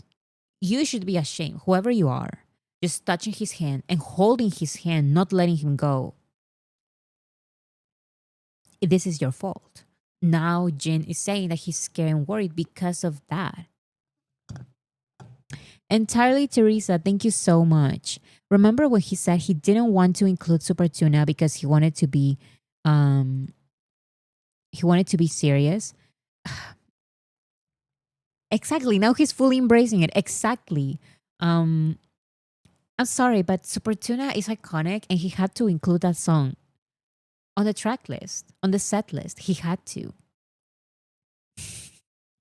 And yes, I do remember when he said that. And come on, Jin being serious? No. We know that Jin is like one of the members who expresses the most when singing. But you're also silly with your songs. Like Super Tuna is an amazing song and you had to perform it. Jin had to perform Super Tuna. I'm sorry, but Super Tuna is very serious to me. You know what? I agree. Super Tuna is that serious. Like Super Tuna had to be part of the album. Super Tuna had to be part of the set list of the concert, of the tour. Serious Jin, it's out of character. I know.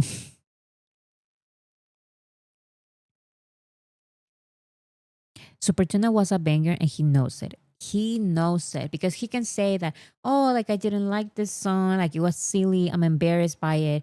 But you still did it. You still made the song. You still did like an entire like performance for it. And then you did another verse for the song. You didn't just leave it there. No, you did like an entire extra verse for the song. And then you did a music video, official music video after getting discharged from the military. You did all of this because you love the song deep down, you know it.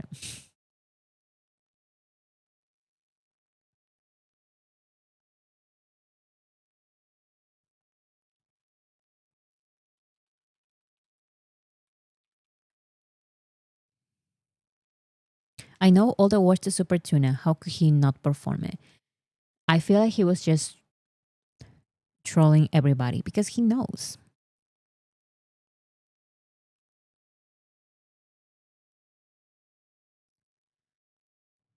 He loves it deep down. Have you all seen him vibe into it? He loves it. He loves that we love it as well. I was so happy when I saw the second Super Tuna music video. I was so happy for that as well. But I was a little bit like, why did he do that? When he deleted the first version of Super Tuna to upload the new full version. And I'm like, but I also love the old one. I know like this new version is like complete, but he didn't have to delete the song. He deleted the old Super Tuna on not on YouTube, but on other on other streaming platforms.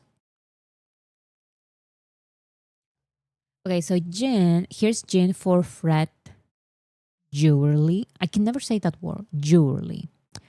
Fred Global Ambassador Jin. So let's see. So pretty. I love it. Very simple, elegant.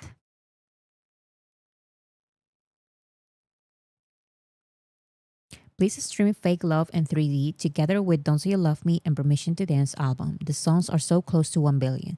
Yes, those songs are on Spotify. So the priority right now is Don't Say You Love Me and Permission to Dance, the album, but also include Fake Love and 3D.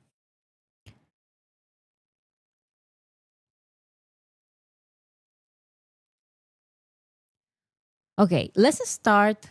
Actually, I think I have a headline for this. No, I don't. Anyways, let me do this. Have you seen all these Instagram updates? It's just, I'm so excited for them because I now, BTS is not live all the time. BTS is not like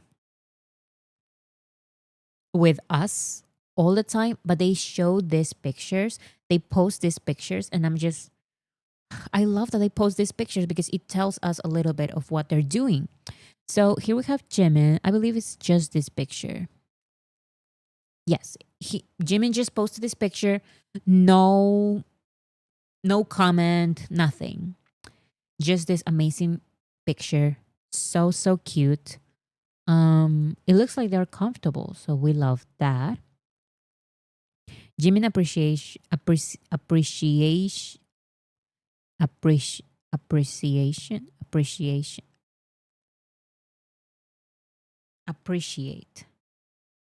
Now I feel like, who was it? Jungkook who couldn't say appreciate? Or was it J-Hope? Appreciation. That doesn't sound right. Appreciation. It sounds weird. Anyways, you're saying it correctly. It sounds weird. Anyways, what was the comment? BTS was Jimin Appreciation Society. Jimin Appreciation Society, 방탄소년단. Exactly. So we have Jimin. And then we have J-Hope's post. Let's see. So we have this picture. I think here looks bigger. Or is it the same? Oh, it's the same. Okay. He wrote, I'm out in LA. Oh, so cute.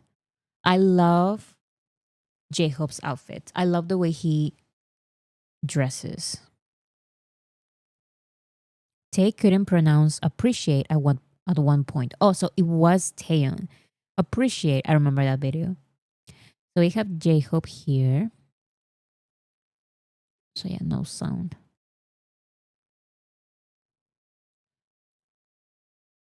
So that's Yoongi, right? That's Yoongi.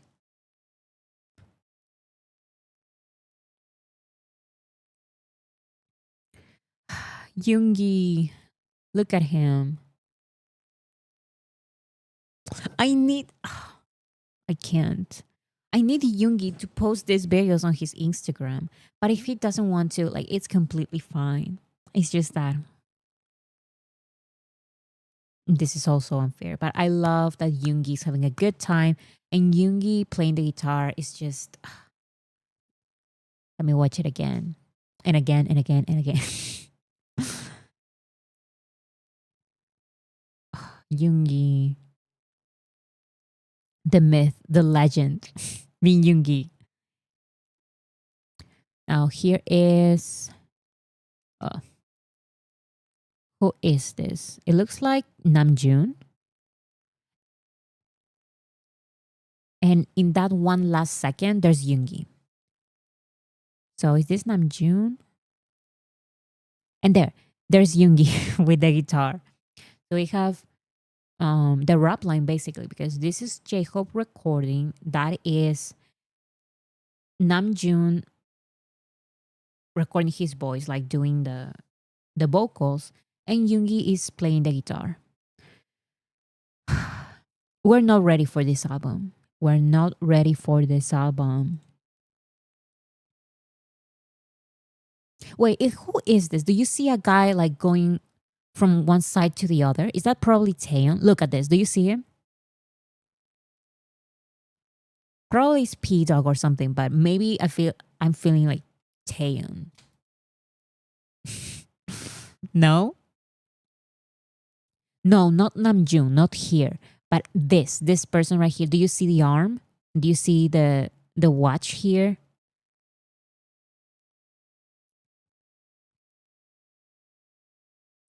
So that's J-Hope.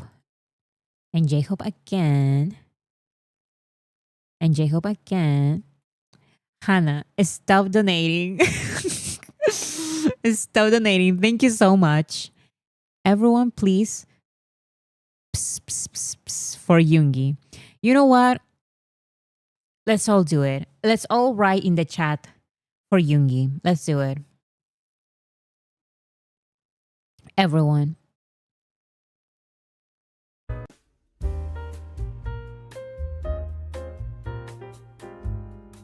For Yoongi, everyone.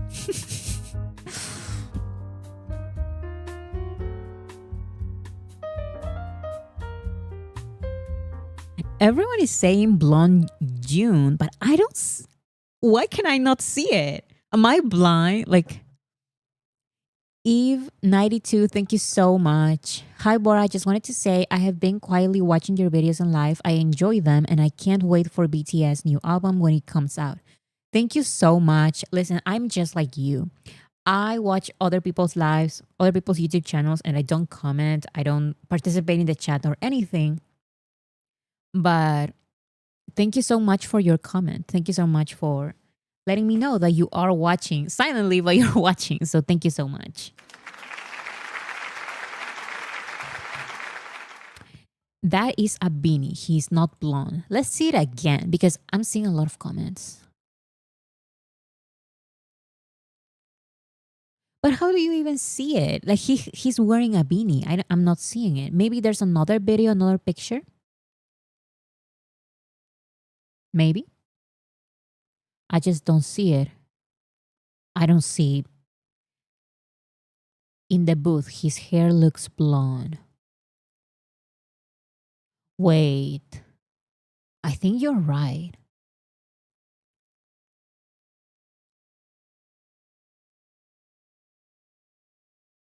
Maybe it's the lighting. We don't really know. But probably his beanie's rolled up. So probably that is the blonde hair. I guess we have to see under, right? Maybe light brown or blonde. I don't really know. Now, if Namjoon is blonde now, it's because he just wants to be blonde because they're still working on the musical aspect of the album. There's no concept pictures yet. So if he is blonde, it's because he just wants to be blonde. Nah, it's his beanie. So we don't really know. But maybe, where were we? Here. J-Hope, more selfies, Labubu's. I don't know what this is. J-Hope always wears these glasses. And we have Jimin again. Another Jimin appearance. He just wants to have more fun. Exactly. Probably that is the reason why. If he has blonde hair. It's a Labubu personality test. You know what? No comment. I respect everyone's joy.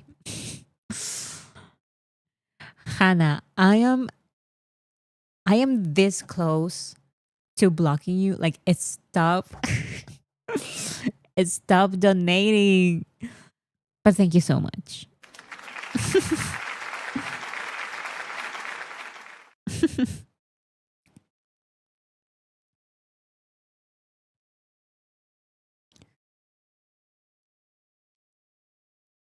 Why have you ditched our BT21?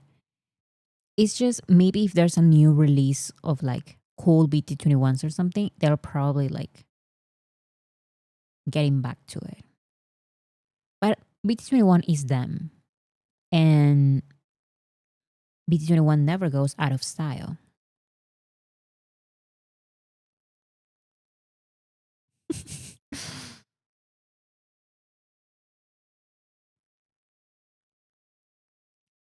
I really love that every time a BTS member posts, Jimin is there. They just love that much Jimin. Yes, like this is just a picture of Jimin. Does our moderator need moderating? She probably needs it right now.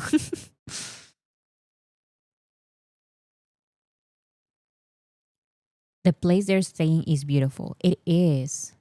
Okay, so here's Jimin. There's J-Hope again, another selfie. Then this picture. And this video of Jungkook with Charlie Puth playing that thing. Fun.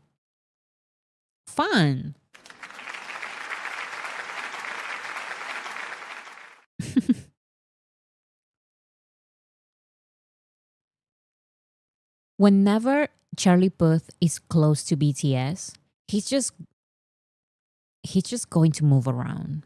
You know, like I know he has a fidget spinner in his hand, but he is the fidget spinner. You know, like he's moving around every single time.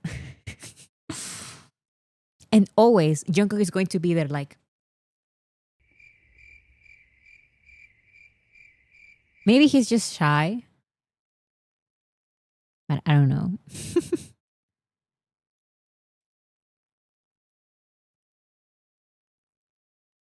So yeah, those are J-Hope's posts, but that is not all. We have more.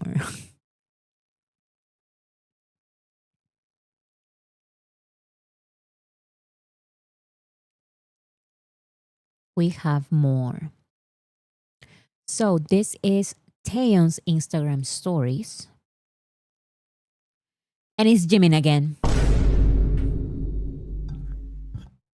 All the members are posting Jimin. Jimin posts Jimin. J-Hope posts Jimin. Taeyeon posts Jimin. Everyone posts Jimin. Everyone. And you know what? If I was hanging out with Jimin this much, I would also post Jimin. You know what? Let's all post Jimin. Everyone is obsessed with Jimin. I get them. Exactly. You know, we all post Jimin, so.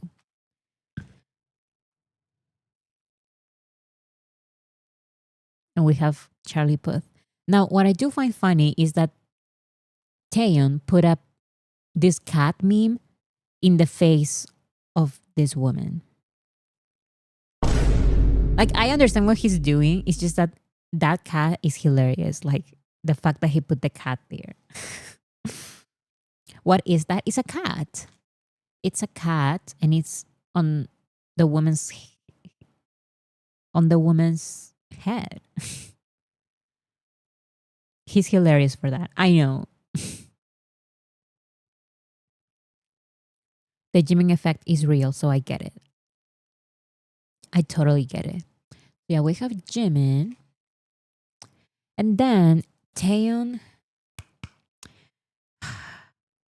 We have these beautiful magazine covers. Art Asia. This is for W Korea. Here we have the eyebrow slit.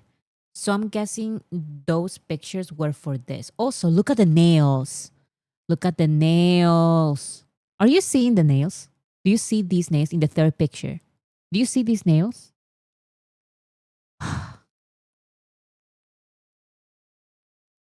I love these magazine covers.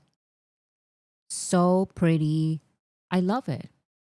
And I genuinely do because I have a live stream just rating the magazine covers, like objectively, not just talking about BTS's prettiness, how pretty they are, how beautiful they are, but just the design of the magazine. And I can say I love these designs because look at this. Look at this background.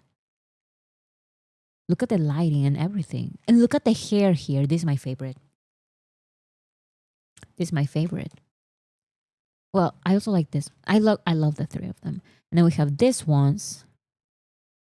Look at the nails here. I love it. Look at this outfit. It looks heavy. And look at the background. I love this so much.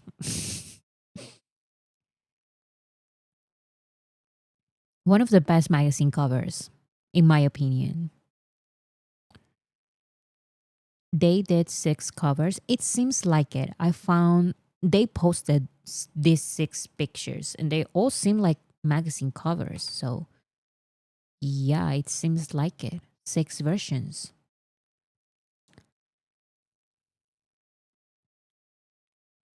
The pic with the cane is awesome. Let's see with the cane. Oh, this one. Yes. And I love this sleeve and the scarf and the background. I love it.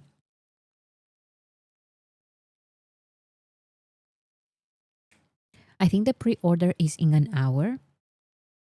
Um I did not see that, but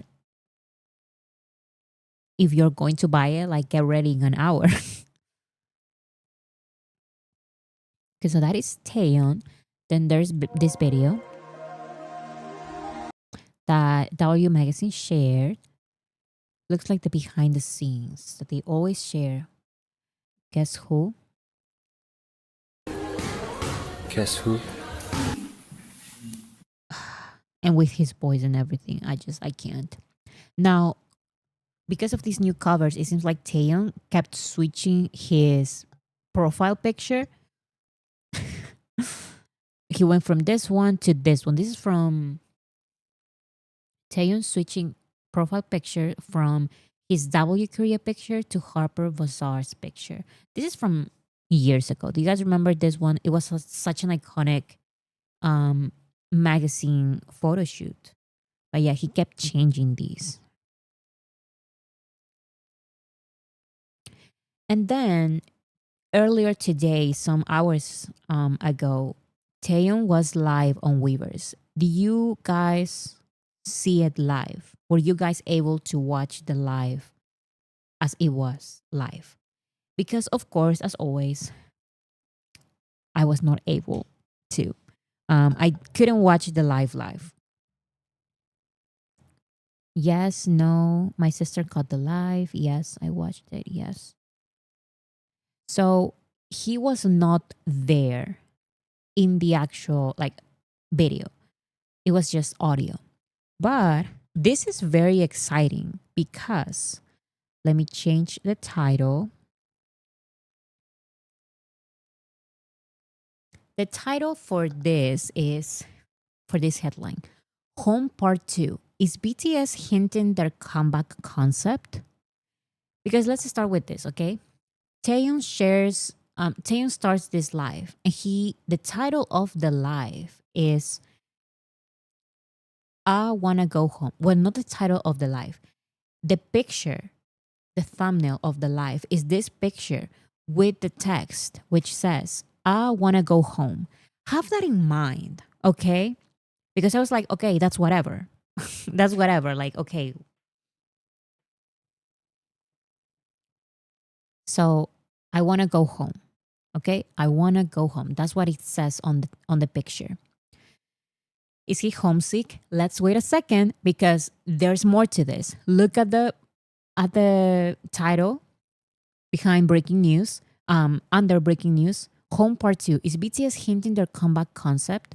Now, let's first see what happened in the live. So Taeyeon says, Taeyeon apologizing because BTS couldn't release an album or music right away after being discharged. He doesn't have to apologize for that. Like we know, like the ones who should be apologizing is the South Korean government. Because come on, like it's not BTS's fault, of course. He said, you waited for a year and a half. We served in military and maybe even before that. As a group, we're going to do something. We'll have concerts and release albums. It's been a while since I said dual set, since we can't do that. I'm sorry, I'm really sorry. I'll try to speak with the members, but there's no one who knows how ARMY feels. We are well aware you guys all waited for us. That's why I'm trying my best. So I just hope that he gets to read the comments because we're not mad at BTS for taking time. Like we know that they cannot release music immediately. They cannot record. They couldn't record music while they were in the military. And even if they could, I feel like that would also be a little unfair because the military is not an easy thing. And putting this project on top of that, like it would be too stressful. I'm glad that they rest for a little while and then they start working on the album. And they're working on the album, it seems like they're not rushing it, which I also love that. Because J-Hope continue performing, Jin is continues with his tour, so they're not rushing anything. So I'm very glad for that, actually. So that's what Taeyeon said. And then he said, he read a comment of an army who said, Taeyeon was talking about drinking after serving the military, and someone asked if they should join the military. And he said, oh, should I go to the military? No, no, absolutely not. 아니요, 절대. No, absolutely not. So yeah, he's saying to not go to the military. And I just kind of find that funny because some solo stands were saying that, oh, like Taeyeon loves the military. He wants to be in the military like more time and whatever. And he's like, just because you make the best out of a situation doesn't mean that you love being there. It's just having a positive mind and doing the best you can. So yeah, Taeyeon says, no, don't go. Anyway, so let's go back to the title. This says, I want to go home. Okay? Oh, and this is also other. Taeyeon said, once a week, no, whenever I miss armies, I'll go live. Wait, once a week. No, whenever I miss armies, I'll go live. Versus video live once in 100 days. You guys respond. Armies who speak English, please translate. Then respond. Wait, please translate that too. So he's basically saying, it seems like a mess, but it does make sense. Taeyeon is saying, because so many armies kept saying, like, show video, show video. He said, video, if you guys keep asking me to turn on the video, I won't come live. You guys decide. And then he said, once a week, no. Whenever I miss armies, I'll go live. Versus video live once in 100 days. So armies kept asking, like, show video, show video. And he said, if I show a video now, the next live will be in 100 days. So choose, do you rather have like these boys live streams, just the boys? Or would you rather have me show my face now, show the video now, and then don't go live for 100 days? Bro is some business, I know. And he literally said, armies who speak English, please translate. Then respond. Wait, please translate that too. So he's like, then you guys choose, you know? Like you keep asking for a video. Okay, I'm going to show myself on video, but then no more live for 100 days. I hate the demand so much. Yes, like it is out of hand and it is ridiculous. He was teasing us badly, definitely. Like he was teasing. But it was a funny response, in my opinion, to all of the demands. And then Taeyeon said, the W cover came out. Do you guys see that? Well, I filmed that with fun. Am I planning to film shoot more? Of course. Did you think that was the end? You don't know me well. So he was more prepared. Why was my nose bleeding in the video? Do you guys remember last time on Monday we talked about it? The pictures, the photo dump that Taeyeon shared, there was one video of him in the airplane with Jungkook and his nose was bleeding. So now he's saying, why was my nose bleeding in the video? In the airplane, my nose was really dry. So I was like, what's going on in my nose? And I checked, it was bleeding a lot. But my nose seems to get dry whenever I take the plane. So this happens to me not when I am on a plane, but this happens to me a lot. Not like, it's not like my nose starts bleeding a lot. My nose starts bleeding a little bit, but like a lot of times. Is that bad? Because I went to a doctor and everything, and they checked everything. Because you can ask my sister about this, okay? My body is just weird. Like I have that thing with my nose, my ear, like from time to time, like very regularly. does this sound like very annoying, like it keeps making a sound. And I went to like extreme measures to understand what that was about, but the doctors, they all said it's totally fine. Are you living in a high altitude? Actually, no.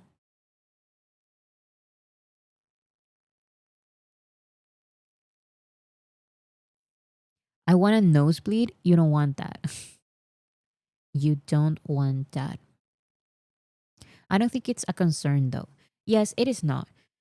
It's just like a bunch of different things that I have. But the doctors, they did like an entire exam of my body, and it's like I'm fine. It's just that my body is weird sometimes. Sometimes I have like shortness of breath, but it's very extreme, and I get panic attacks, and the panic attack makes the shortness of breath go like even harder, and it's annoying. But yeah, the doctor said that it's completely fine, and they did like a bunch of different exams, and I'm fine. It's nothing. Okay, so that's Taeyon's explanation. And then we have this. Now, this is where it gets interesting because look what Taeyeon wrote here. It started to feel like going back home. Another mention of going back home. Now, is this nothing? Probably, but like I mentioned at the beginning of the live stream, if it's being talked about on social media, I am going to talk about it. So it's not confirmed or anything, but Taeyeon had that caption in his thumbnail for his live, and now Namjoon is having basically the same phrase. Started to feel like going back home, going back home. He shared this picture, so we have this. So he was in Disneyland, it seems like. This is so cute with Mickey Mouse. He took a picture.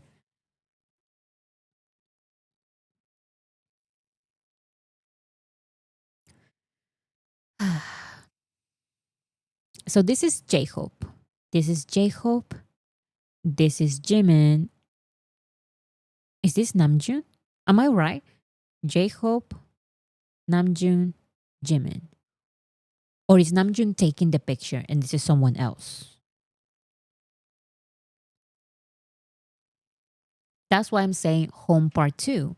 Because people are saying, is this home part two? Coming back home, come back home, something like that. It is Namjoon. Okay.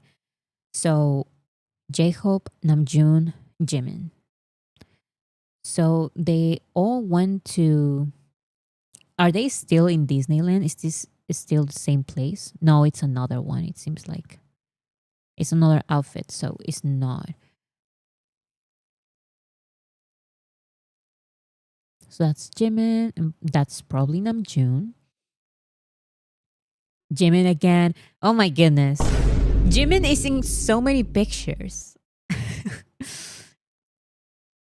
It's a different place. Yeah, so because it is different outfits.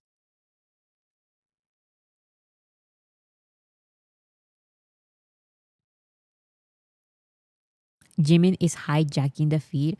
I know. Jimin is in all of these posts. Like at least one picture of these photo dumps, like Jimin is there.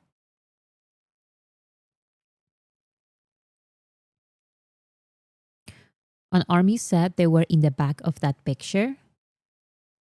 Probably. And Namjoon again. So yeah.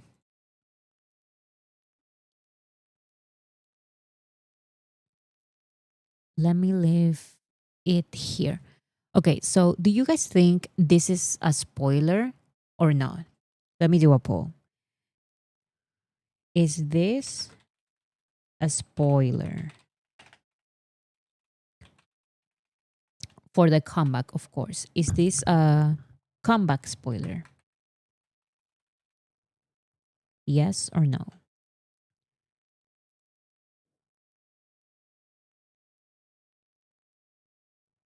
Feel like going back home. Wanna go home. Home part 2? I don't know. Most definitely. And you have to remember it makes sense because, for example, if they are going to talk about their past years, their only experience for the past years is the military. And probably that is something that was in their mind. I started to feel like going back home. I want to go back home. Like it makes sense. It fits. So probably they are hinting because you have to remember BTS is always giving spoilers, hinting the names of their songs and stuff like that. It's just that we focus on the wrong part. And we always say it was there all this time and we didn't pay attention to it. But I feel like this is pretty obvious. But who knows, right? So, yes, 77%. So, the majority of us believe that this is some kind of spoiler.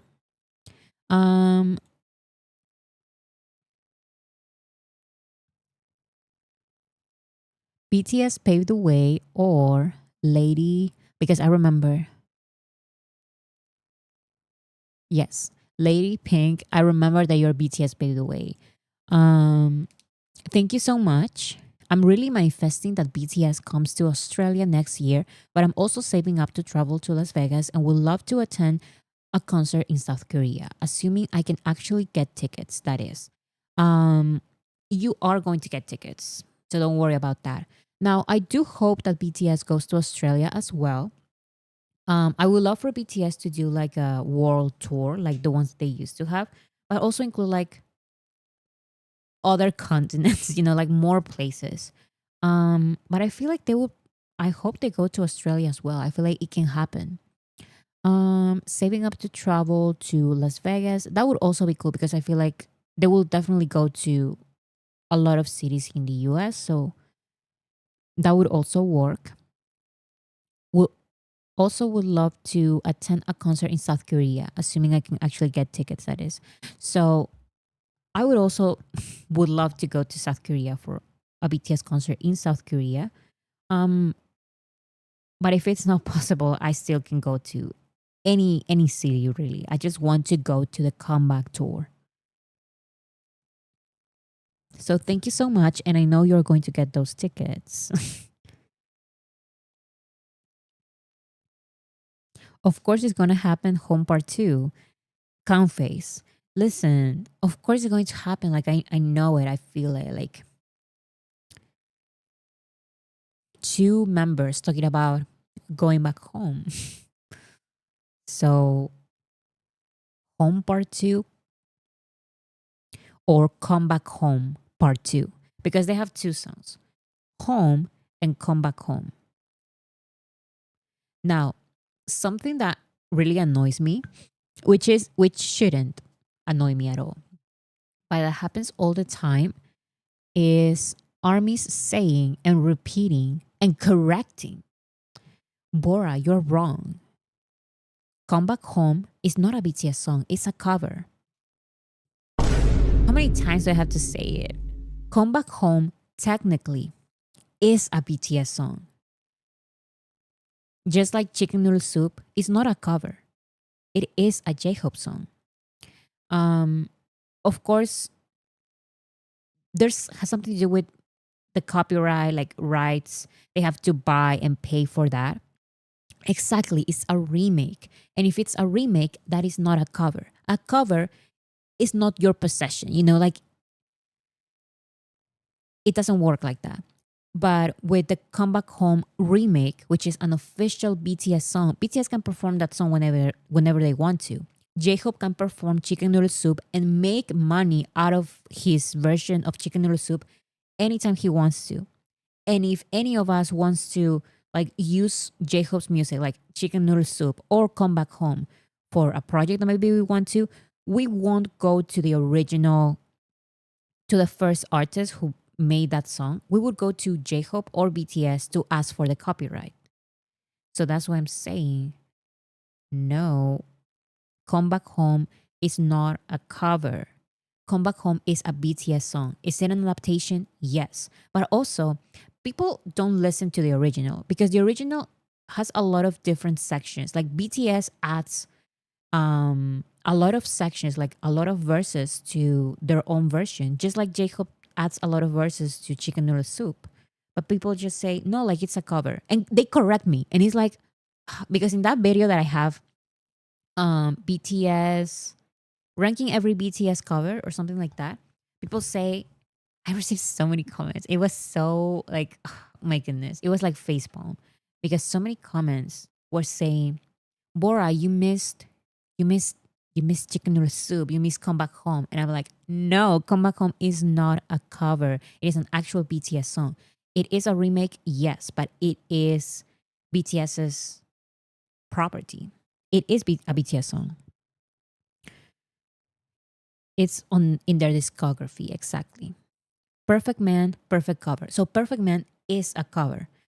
That is a cover.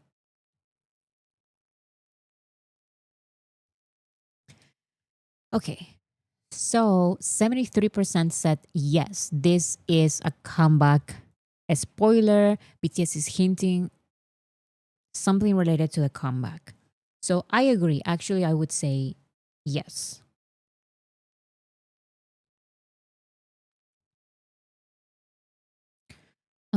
And then we have, oh, so just like Taeyeon, Namjoon also has his Harper Bazaar's magazine cover, and there's this video. 3, 2, 1, 0. 3, 3, 2, 1. 2, 1, 0.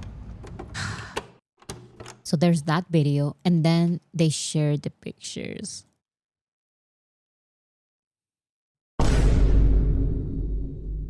No, I can't.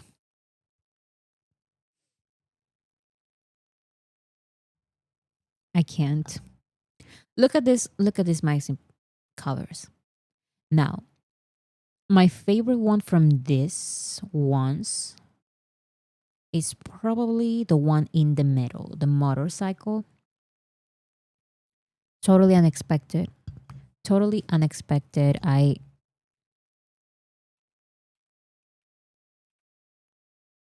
So for this one, we have 3. So this is Harper Bazaar's Korea. The middle one, the second one. Yes, that is also my favorite one. The second one, the one in the middle. He can't even drive the thing, but he's driving me crazy. Listen, I totally agree. It doesn't matter if he cannot drive this motorcycle. It doesn't matter if he cannot drive at all. This looks amazing. For the first one, I really like the outfit and I love his hairstyle and his look overall. But the background, very, very simple. But I kind of get it. Then the last one, I like the way Namjoon looks in the third one. But I'm not so sure about the tree. Just from a design perspective, you know? But I like the first 2. But he looks good in all of them. RM looks amazing. I love the motorcycle picture the best. Yes, that is my favorite one. So yeah, those are the updates this week. Now, let me do one more thing because I prepared it and I forgot to share it. So just 1 second. So, do you guys remember that we did the Q&A last time? Well, I also received a lot of very like technical questions about BTS, not just personal questions, but I also wanted to mention those, like answer some of those, because I feel like it can also be fun to talk about that. So just 1 second. So let's do this.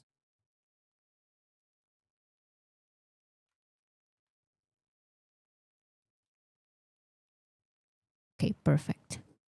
So here's one question. It's just a fun little exercise. Let's pretend that we are BTS's marketing team, okay? Because I have opinions about this question. It's a very interesting question. I'm going to focus on the first part first. So this question says, okay, Bora, I have some pretty solid questions, hoping to hear your views on this. One, if you were a part of BTS's creative team or marketing team, what would you do differently? How would you spice things up? Would you switch up the regular comeback schedule of concept photo, highlight medley, teaser, music video, and behind the scenes, or add something interesting to their promotional strategy during comeback season to grab some eyeballs of the general public? Now, I had a conversation with my sister about this um, because I feel like it's such, I don't know, it's an interesting question. BTS World Flashbacks, I know. It's like going, like literally being BTS managers. Like, what would you do? Now, so let's start analyzing how BTS usually promotes. And here's my opinion on this, okay? So BTS usually releases a comeback schedule, also known as they have different names for it. They have comeback schedule, comeback map, promotion schedule. They have different names for it, but it's basically all the same. They list the dates of each thing, when they're going to release each thing. Now they usually start with a track list. If I was BTS's, what is this? Creative team or marketing team, I would keep the track list. Let's focus on the comeback, okay? On the comeback that BTS is about to have. And let's remember something. This is not a regular comeback in the K-pop sense of the word. K-pop comebacks are not actually comebacks. Comeback used to mean, like, not in K-pop, but in Western industries. Comeback is when there is a period of hiatus or rest or no music at all from an artist, and then they have their big comeback. They're finally coming back to the music industry. And this is the case for this specific BTS comeback. It's not just a regular K-pop comeback, it is a big comeback. Vacate intern take notes. These are just some of my ideas. So let's have a conversation about this, because I was like, that is such a good question. So I wanted to talk about it. This is the comeback of all comebacks. Exactly. Like the comebacks before were not actually comebacks because they were so close to the other. Like since 2013, BTS kept releasing music again and again and again, like multiple comebacks in a year. Those are not like, those are K-pop comebacks, but those are not comebacks that people believe are comebacks in most of the world's music industries. Um, so, anyways, I feel like I would change so many of these things. Let's start with the track list. The track list, I would actually keep it the same. I feel like for this BTS comeback, which is an actual comeback, um, I would keep the track list. They can announce the date, just like here, of when they are going to release the track list. And it would be like this, just the names, but just the names. Because I feel like when we get the names of the songs, we can speculate, and that is good for these type of albums. Um, Tharunasri, thank you so much. See you on Friday. Wait, yes, see you on Friday. Okay, so I feel like just mentioning the track list, saying the names of the songs is completely fine. It builds up the excitement. Exactly. But I feel like it must be just the names. However, when it comes to highlight medley, I feel like it's better to not have a highlight medley. So the highlight medleys is usually like the instrumental and maybe a tiny bit of the vocals, but just a tiny bit, but mostly the instrumentals of each song of the album. Being completely honest, I don't want a highlight medley for the BTS comeback album. Do you guys think that a highlight? I'd rather be surprised the day the album is released. I'd rather be surprised. I don't really like highlight medleys. Yeah, I don't.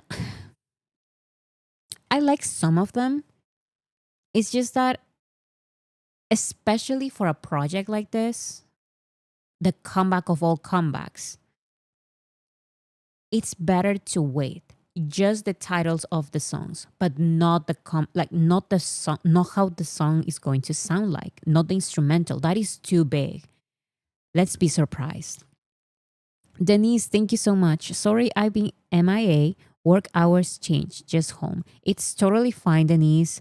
Thank you so much for being here.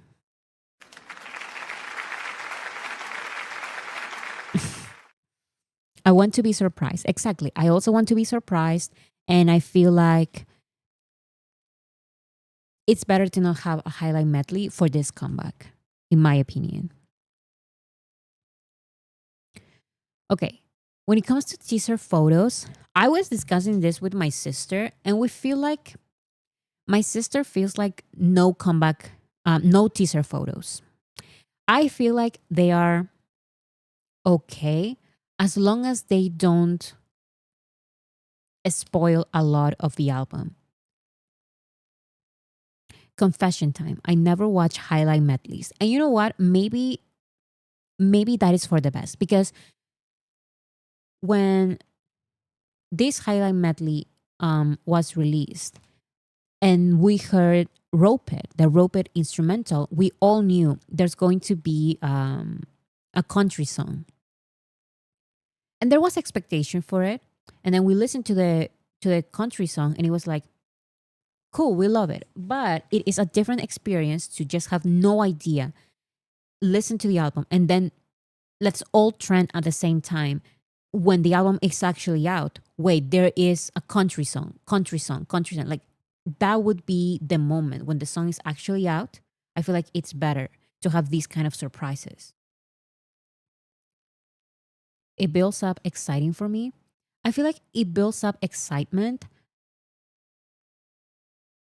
but there is already going to be excitement related to the comeback. Now, when it comes to the teaser photos, I feel like it's fine. I feel like it's fine, but my sister is a little bit more against it. My sister believes that there should be no teaser photos. What about short films like Wings? If it's short films like Wings, but the short films have like a lot of the song. So unfortunately, I would have to say no. I would have to say no. Like, look at all the big mainstream artists. Like, they just drop their albums. No teaser pictures, no teaser video, no short films before the actual release of the album. If we have short films like in Wings, I wish those would be released after the full album is released.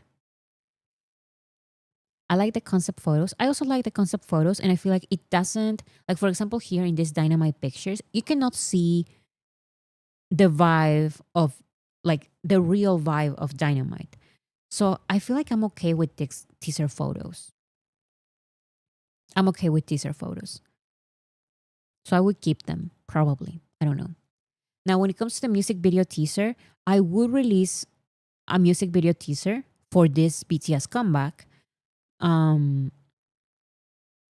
it has to be like 1 or 2 days before the music video is actually out. And in my opinion, other music video teasers, they spoil the entire song. But I believe hype in general and more about BTS, specifically about BTS, they hint the songs very well. They don't spoil the songs.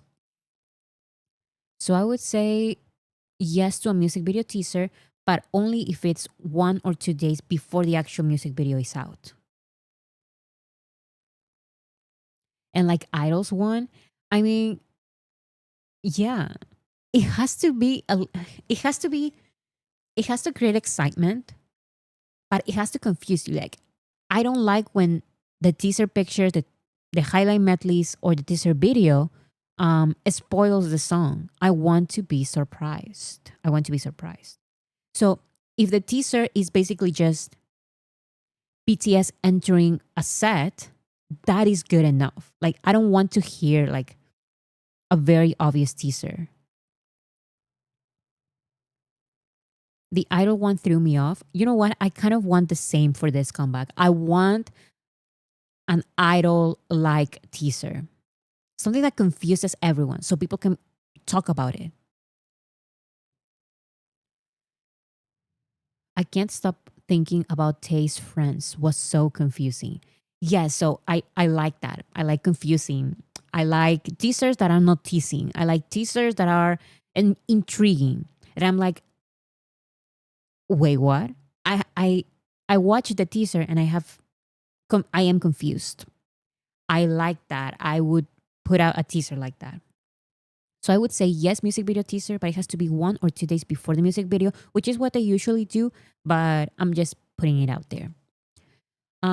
So when it comes to the overall promotion schedule or the overall comeback schedule or comeback map, sometimes they mention it.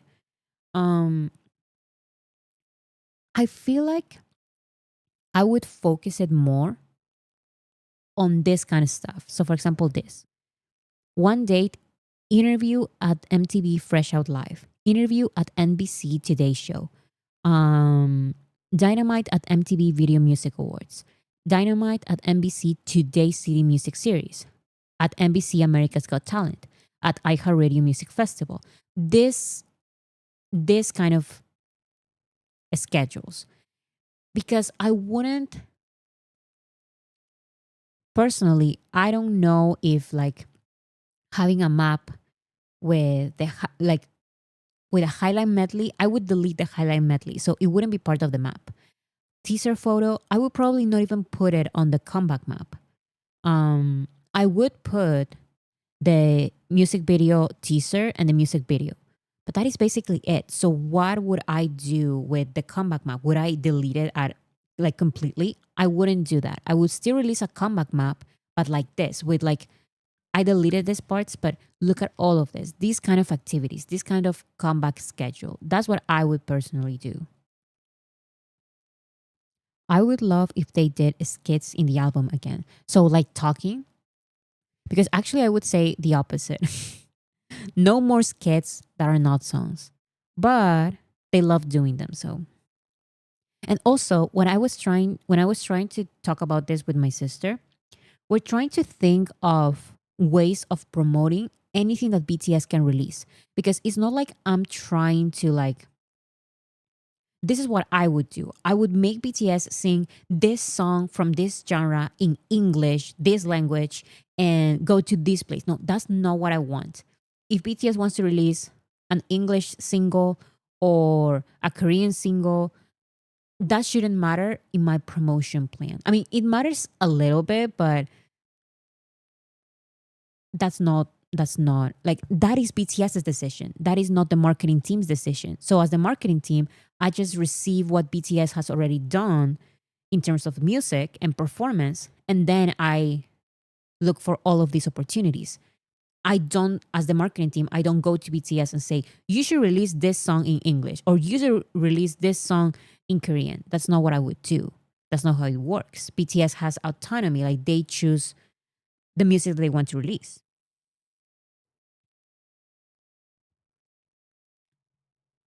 We should do a poll about skits.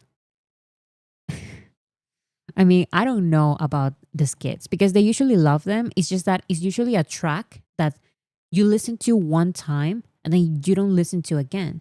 it's more about the artistic part of BTS. Like BTS is trying to tell a story and the skits are part of that story, but it's not necessarily going to give them the numbers. Now, is are the numbers all? Are the numbers everything? No. Sometimes the artistic part it is also necessary. It's fundamental when you're listening to the full album. Exactly. It's part of the storytelling that BTS wants to say. Okay. One of the biggest things that I would do, and I know it's not exactly like part of the marketing team, but my opinions on this are so strong. So when it comes to the album covers, BTS always does graphic designs. You know, like BTS are not part of these album covers. BTS does not appear on their album covers. And I like these designs, okay? I feel like they are very beautiful and I like them. But I feel like this is a new chapter and BTS needs to be part of their albums. Like the most iconic albums, I feel like are albums with faces. I don't like faces on album covers. I completely disagree. I like faces on album covers. Now, when I usually have these conversations, someone always says most iconic album, like the cool album covers with faces in the album cover, is just one person. So think of Taylor Swift, Ariana Grande, Adele. It's usually just their faces in some kind of artistic way. But it's just one person. It doesn't have to be one person. It is possible to have multiple faces, including 7 faces. Like, look at this picture, for example. This album cover, iconic album cover with a lot of faces there. And I feel like it is possible to have like very creative album covers with the 7 BTS members in the cover. Like I would love for that to happen. I feel like the general public would associate the like BTS, their music with an album cover. And I feel like that would be amazing. I think they don't do it because of the physical albums. But I don't care about the physical albums. Like the physical albums can stay like this if they want to. For the digital versions, like Namjoon's, yes, like Namjoon, like a little bit like Jimin, Muse, and like Jack in the Box. The members appear on the album covers. And I would love for this to happen with the BTS comeback album. Now, look at these examples. For example, can you imagine if these pictures were part of album covers? I feel like this would be way more iconic. I'm sorry. I feel like this would be way more iconic than a graphic design. Now, if you don't agree with me, that's totally fine. Like this is just like a fun exercise. But I feel like this album cover is so iconic. Like this album cover for Come Back to Me, one of the best album covers I've seen. And honestly, when I saw this album cover for Come Back to Me, I said, this is like so cool. And then I saw that Namjoon chose another album cover for the actual album Right Place, Wrong Person. And I'm like, but this one was better. But anyways, that's just my opinion. I like this album cover a lot. Now, this picture, if they put them a little bit like more together, like the members, and do it like a square, it can work as an album cover. Also, this one, can you imagine an album cover with these outfits? I feel like the general public would be attracted to these kind of album covers because the general public also pays attention to the album covers. I would love for BTS to be part of the actual album covers and not just a design. But that is just my opinion. But in Namjoon's case, the picture fits the idea behind it. Yes, I totally understand that. Artwork looks better displayed in a room than faces. I disagree. I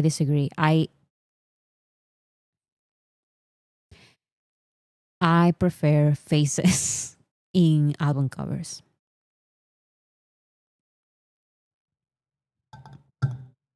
Even when it comes to displaying the albums, I prefer faces in the album covers. Another thing that I would totally do is visualizers for all songs. So this is something that J-Hope did. And I remember like someone asked me this question. If J-Hope did it, then why didn't his visualizer videos got like a lot of views? And it's because the lyric videos, like the color coded lyric videos, they messed it all up. For BTS's comeback album, I feel like they need to release all the songs, not just in audio version, but they have to do visualizers. To do this, BTS doesn't have to do anything. That is part of the marketing team. That is part of Big Hit. Like that is on Big Hit's. That is Big Hit's decision, and I feel like they should do it. Didn't Jin do it too? Yes, Jimin also did it for some remixes. J-Hope did it for some remixes. They have like a lot of visualizers, but I'm not talking about just remixes. I'm talking about like the actual album, for example, Jack in the Box. Every single song has a visualizer. Even our song, which has a music video, also has a visualizer. Why? Because people don't just always want to listen to the audio version with nothing there. They want to watch some kind of video. And also, if you're watching BTS music videos, and the visualizers would like be there and you will watch it as a music video. Like people sometimes like K-pop stans watch music videos on their phones or like on their TVs, and it just plays and play. They let it play. And the audios will not necessarily be part of those playlists that are automatically played. But if the entire BTS comeback album is in the form of a video and not just audio, those would be recommended to K-pop fans, to non-K-pop fans, to everyone who is just watching a normal BTS music video, then this would be recommended. Their entire album will be recommended. And this is something that everyone does, not just as visualizers, but even better, official lyrics. Look at this. This is by Beyonce. She releases the official lyric videos. And this is the official, technically, it can be counted like as a music video because people will watch these instead of a re-upload of someone else. Because sometimes people want to watch a video instead of just listening to an audio. But Bunny also releases like visualizers and lyric videos. Taylor Swift, I haven't seen Taylor Swift, but so many artists, I think Taylor Swift does. So Taylor Swift, Beyonce, they all release lyric videos or visualizers. And I feel like that can help the full album a lot. Because usually when BTS releases an album, they promote so much the music video and the choreographies for that music video and all of that. But what about the other songs? This way, the full album can be popular. They all go towards streams. Yes, this counts like as YouTube streams. The visualizers would be amazing in a bar. Exactly. So yes, I would do that. And I would copyright strike all of these kind of videos. And you know why? Because now I know the answer. This was a genius idea by J-Hope, releasing all of these visualizers. Why are these visualizers not as popular as other videos? Why don't they have as many views? Because of these videos. So I would totally copyright strike them, not copyright claim them, because these videos are copyright claimed, but they don't care. Like the YouTube channels, they don't care if they are copyright claimed. Okay, they don't make money from that video, but they still make money from using that tiny little song that is in the end of these videos. They don't care if it gets copyright claimed. People can still watch them. their channel, nothing happens to their channel. So I would genuinely copyright strike them, which is basically you get 3 strikes on YouTube and your channel is over. So that would basically mean that they cannot they cannot do this. And I'm tired of these videos because the visualizer idea is such a good idea. And J-Hope did it. The other members did it. Like Jimin did it. Jungkook did it. They released a lot of visualizers for the main single remixes. Why don't they have as many views? Because you put a BTS song and then lyrics, and these are the first videos that come up. So I would totally copyright strike them. I don't care. I would copyright strike them. And remember, if you copyright strike them, that is different from copyright claim. They don't care if they get copyright claim. Reactors watch them to know the song. I'm so sorry, but I don't care. I'm so sorry, but I don't care. They can watch the visualizer. They can watch the lyric video that I, as BTS's manager, would release. BTS doesn't have to do anything for the visualizer. BTS doesn't have to do anything for the lyric video. That would be my job. Or like the marketing team. The marketing team would be the ones who would do that. Or someone there in Big Hit would have to plan for this. So the reactors will have to react to my video, the one that I put out on BTS's channel that counts towards the charts. I don't care about this. These videos don't count towards the charts. The money goes to BTS, yes, because they copyright claim it, but I don't care. Like, I don't care. I would literally copyright all of these videos. Copyright strike, not claim. Reactors can react to the videos that Bangtan or Hybe releases, period. Yes. I would not copyright the reactors, copyright strike the reactors, because that would be fair use. The reactors are adding another extra layer of content. So it's not just BTS's content, it's BTS's content and the YouTuber's reaction. So that is copyright, that is fair copyright. Is that the word? I don't remember, but that is fair. This is not fair. So I would totally copyright strike them. I don't care. So my videos, the visualizers and the lyric videos could be more popular.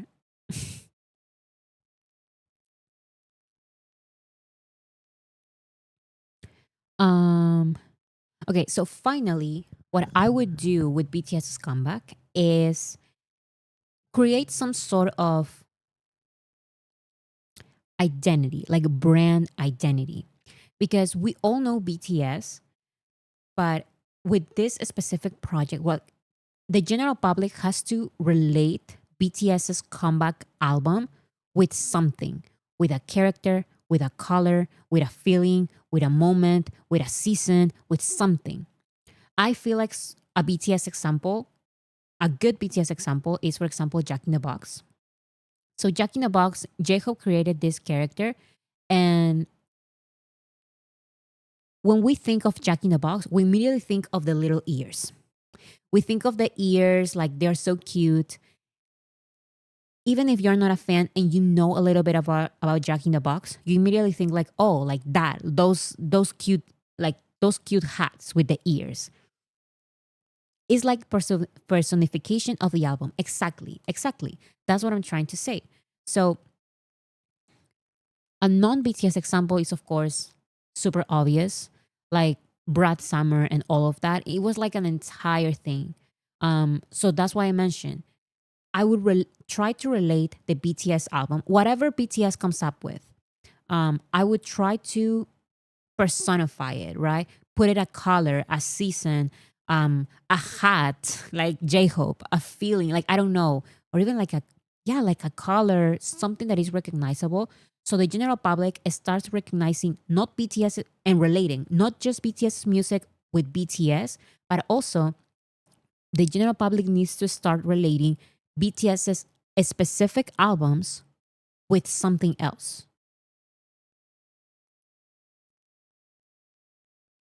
No face on Brad's album. Yeah, so that is an exception. And I personally don't like that album cover. Our Whale. with all respect to the whale and to armies, not something cute like that. You know, like people are saying purple, whale, something like more specific. Purple hearts, no. Something more specific. The butter symbol was good. I feel like, yeah, I feel like they kind of did like a good job with butter. With the butter symbol. Imagine the whale turns into a baddie. Oh my goodness. Purple cherry blossom to symbolize army and spring. Exactly. That's what I'm talking about. Like something more specific. Like, yeah, purple cherry blossoms. Yeah, and create like an entire aesthetic. Something like that. Create like an entire aesthetic, maybe based on something very unique. You know, because this is not any color. This is not just green. It's like this ugly green that, and this ugly font, and it ended up being everywhere. I feel like with Jack in the Box, I also feel like this character is very cool. It has like a cool outfit, a cool hat. It's a clown. It's a Jack in the Box. So it's like an entire brand. And I feel like as if I was part of BTS marketing team, I would try to do that. Personify the album. Whatever they come up with, I would try to, you know? Purple Rain. Yes, like something very unique. Another good example was the Seven. So BTS did that entire Map of the Soul 7 album. And what did armies do? Very smart. They did the little 7. And now so many of us still on social media, we have the little 7. That is a good marketing strategy, I feel like, from us.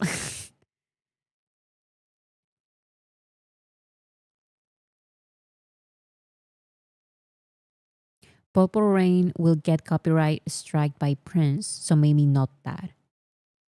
But even if BTS doesn't have like literal Purple Rain, I don't think that is copyrighted by Prince. It's just the name of the song.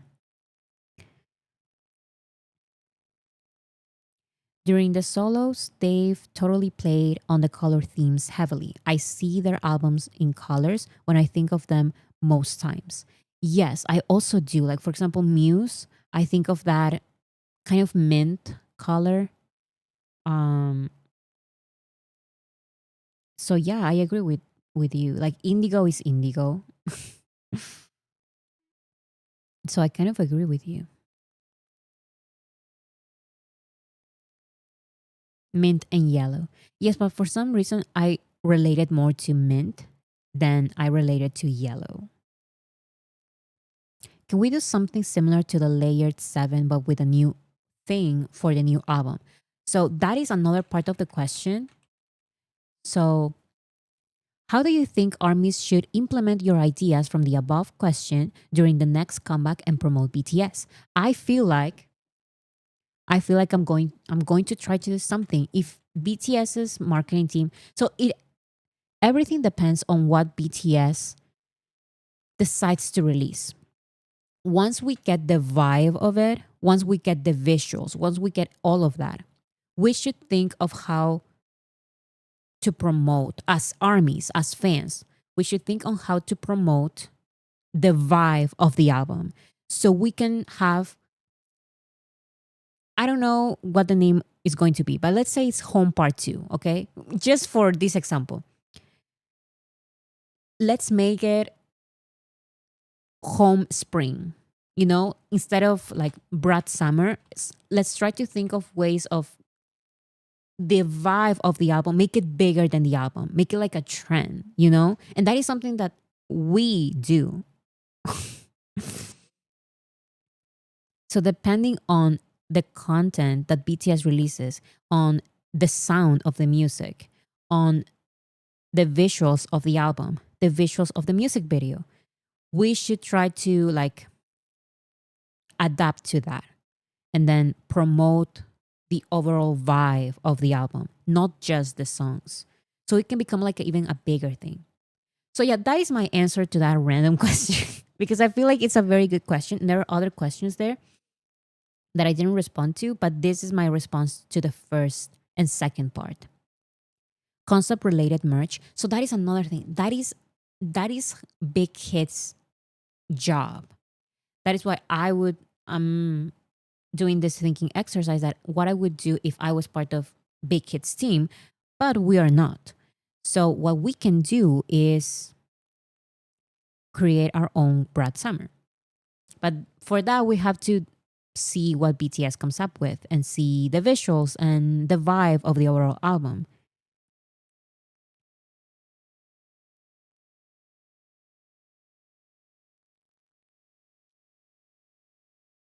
I think you're right that it needs to be less cute. Yes.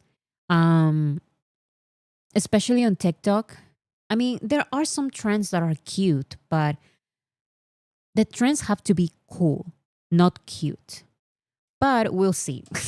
We'll see what happens. Because even if it's like coming of age or something, or like very sentimental, we can still make a cute, a cool. Think of Cardigan of Taylor Swift. I don't listen to that album, but I know that there is a song called Cardigan because the cardigans were everywhere. Like it was a trend on TikTok, and everyone was talking about the Taylor Swift cardigans, and the song Cardigan was trending on TikTok. And I'm like, I've never listened to this song, but I know of Cardigan because even this sweet thing, they made it trend somehow. And it was the overall vibe of it. We need something powerful, a statement. Exactly. Something like that. Anyway, so that is my answer to that question. I feel like I've received so many good questions that I would probably answer some of those just like I did today, like during all these live streams, like randomly. Unique but simple and obvious. Exactly. It has to be obvious. It cannot be like, and you cannot make it just for armies. It has to be like for everyone, you know? I remember BTS were asked about a cardigan. Yes, that's how big that was. That's how big that was. Um yeah, so that is all for today, guys. Thank you so much for being here.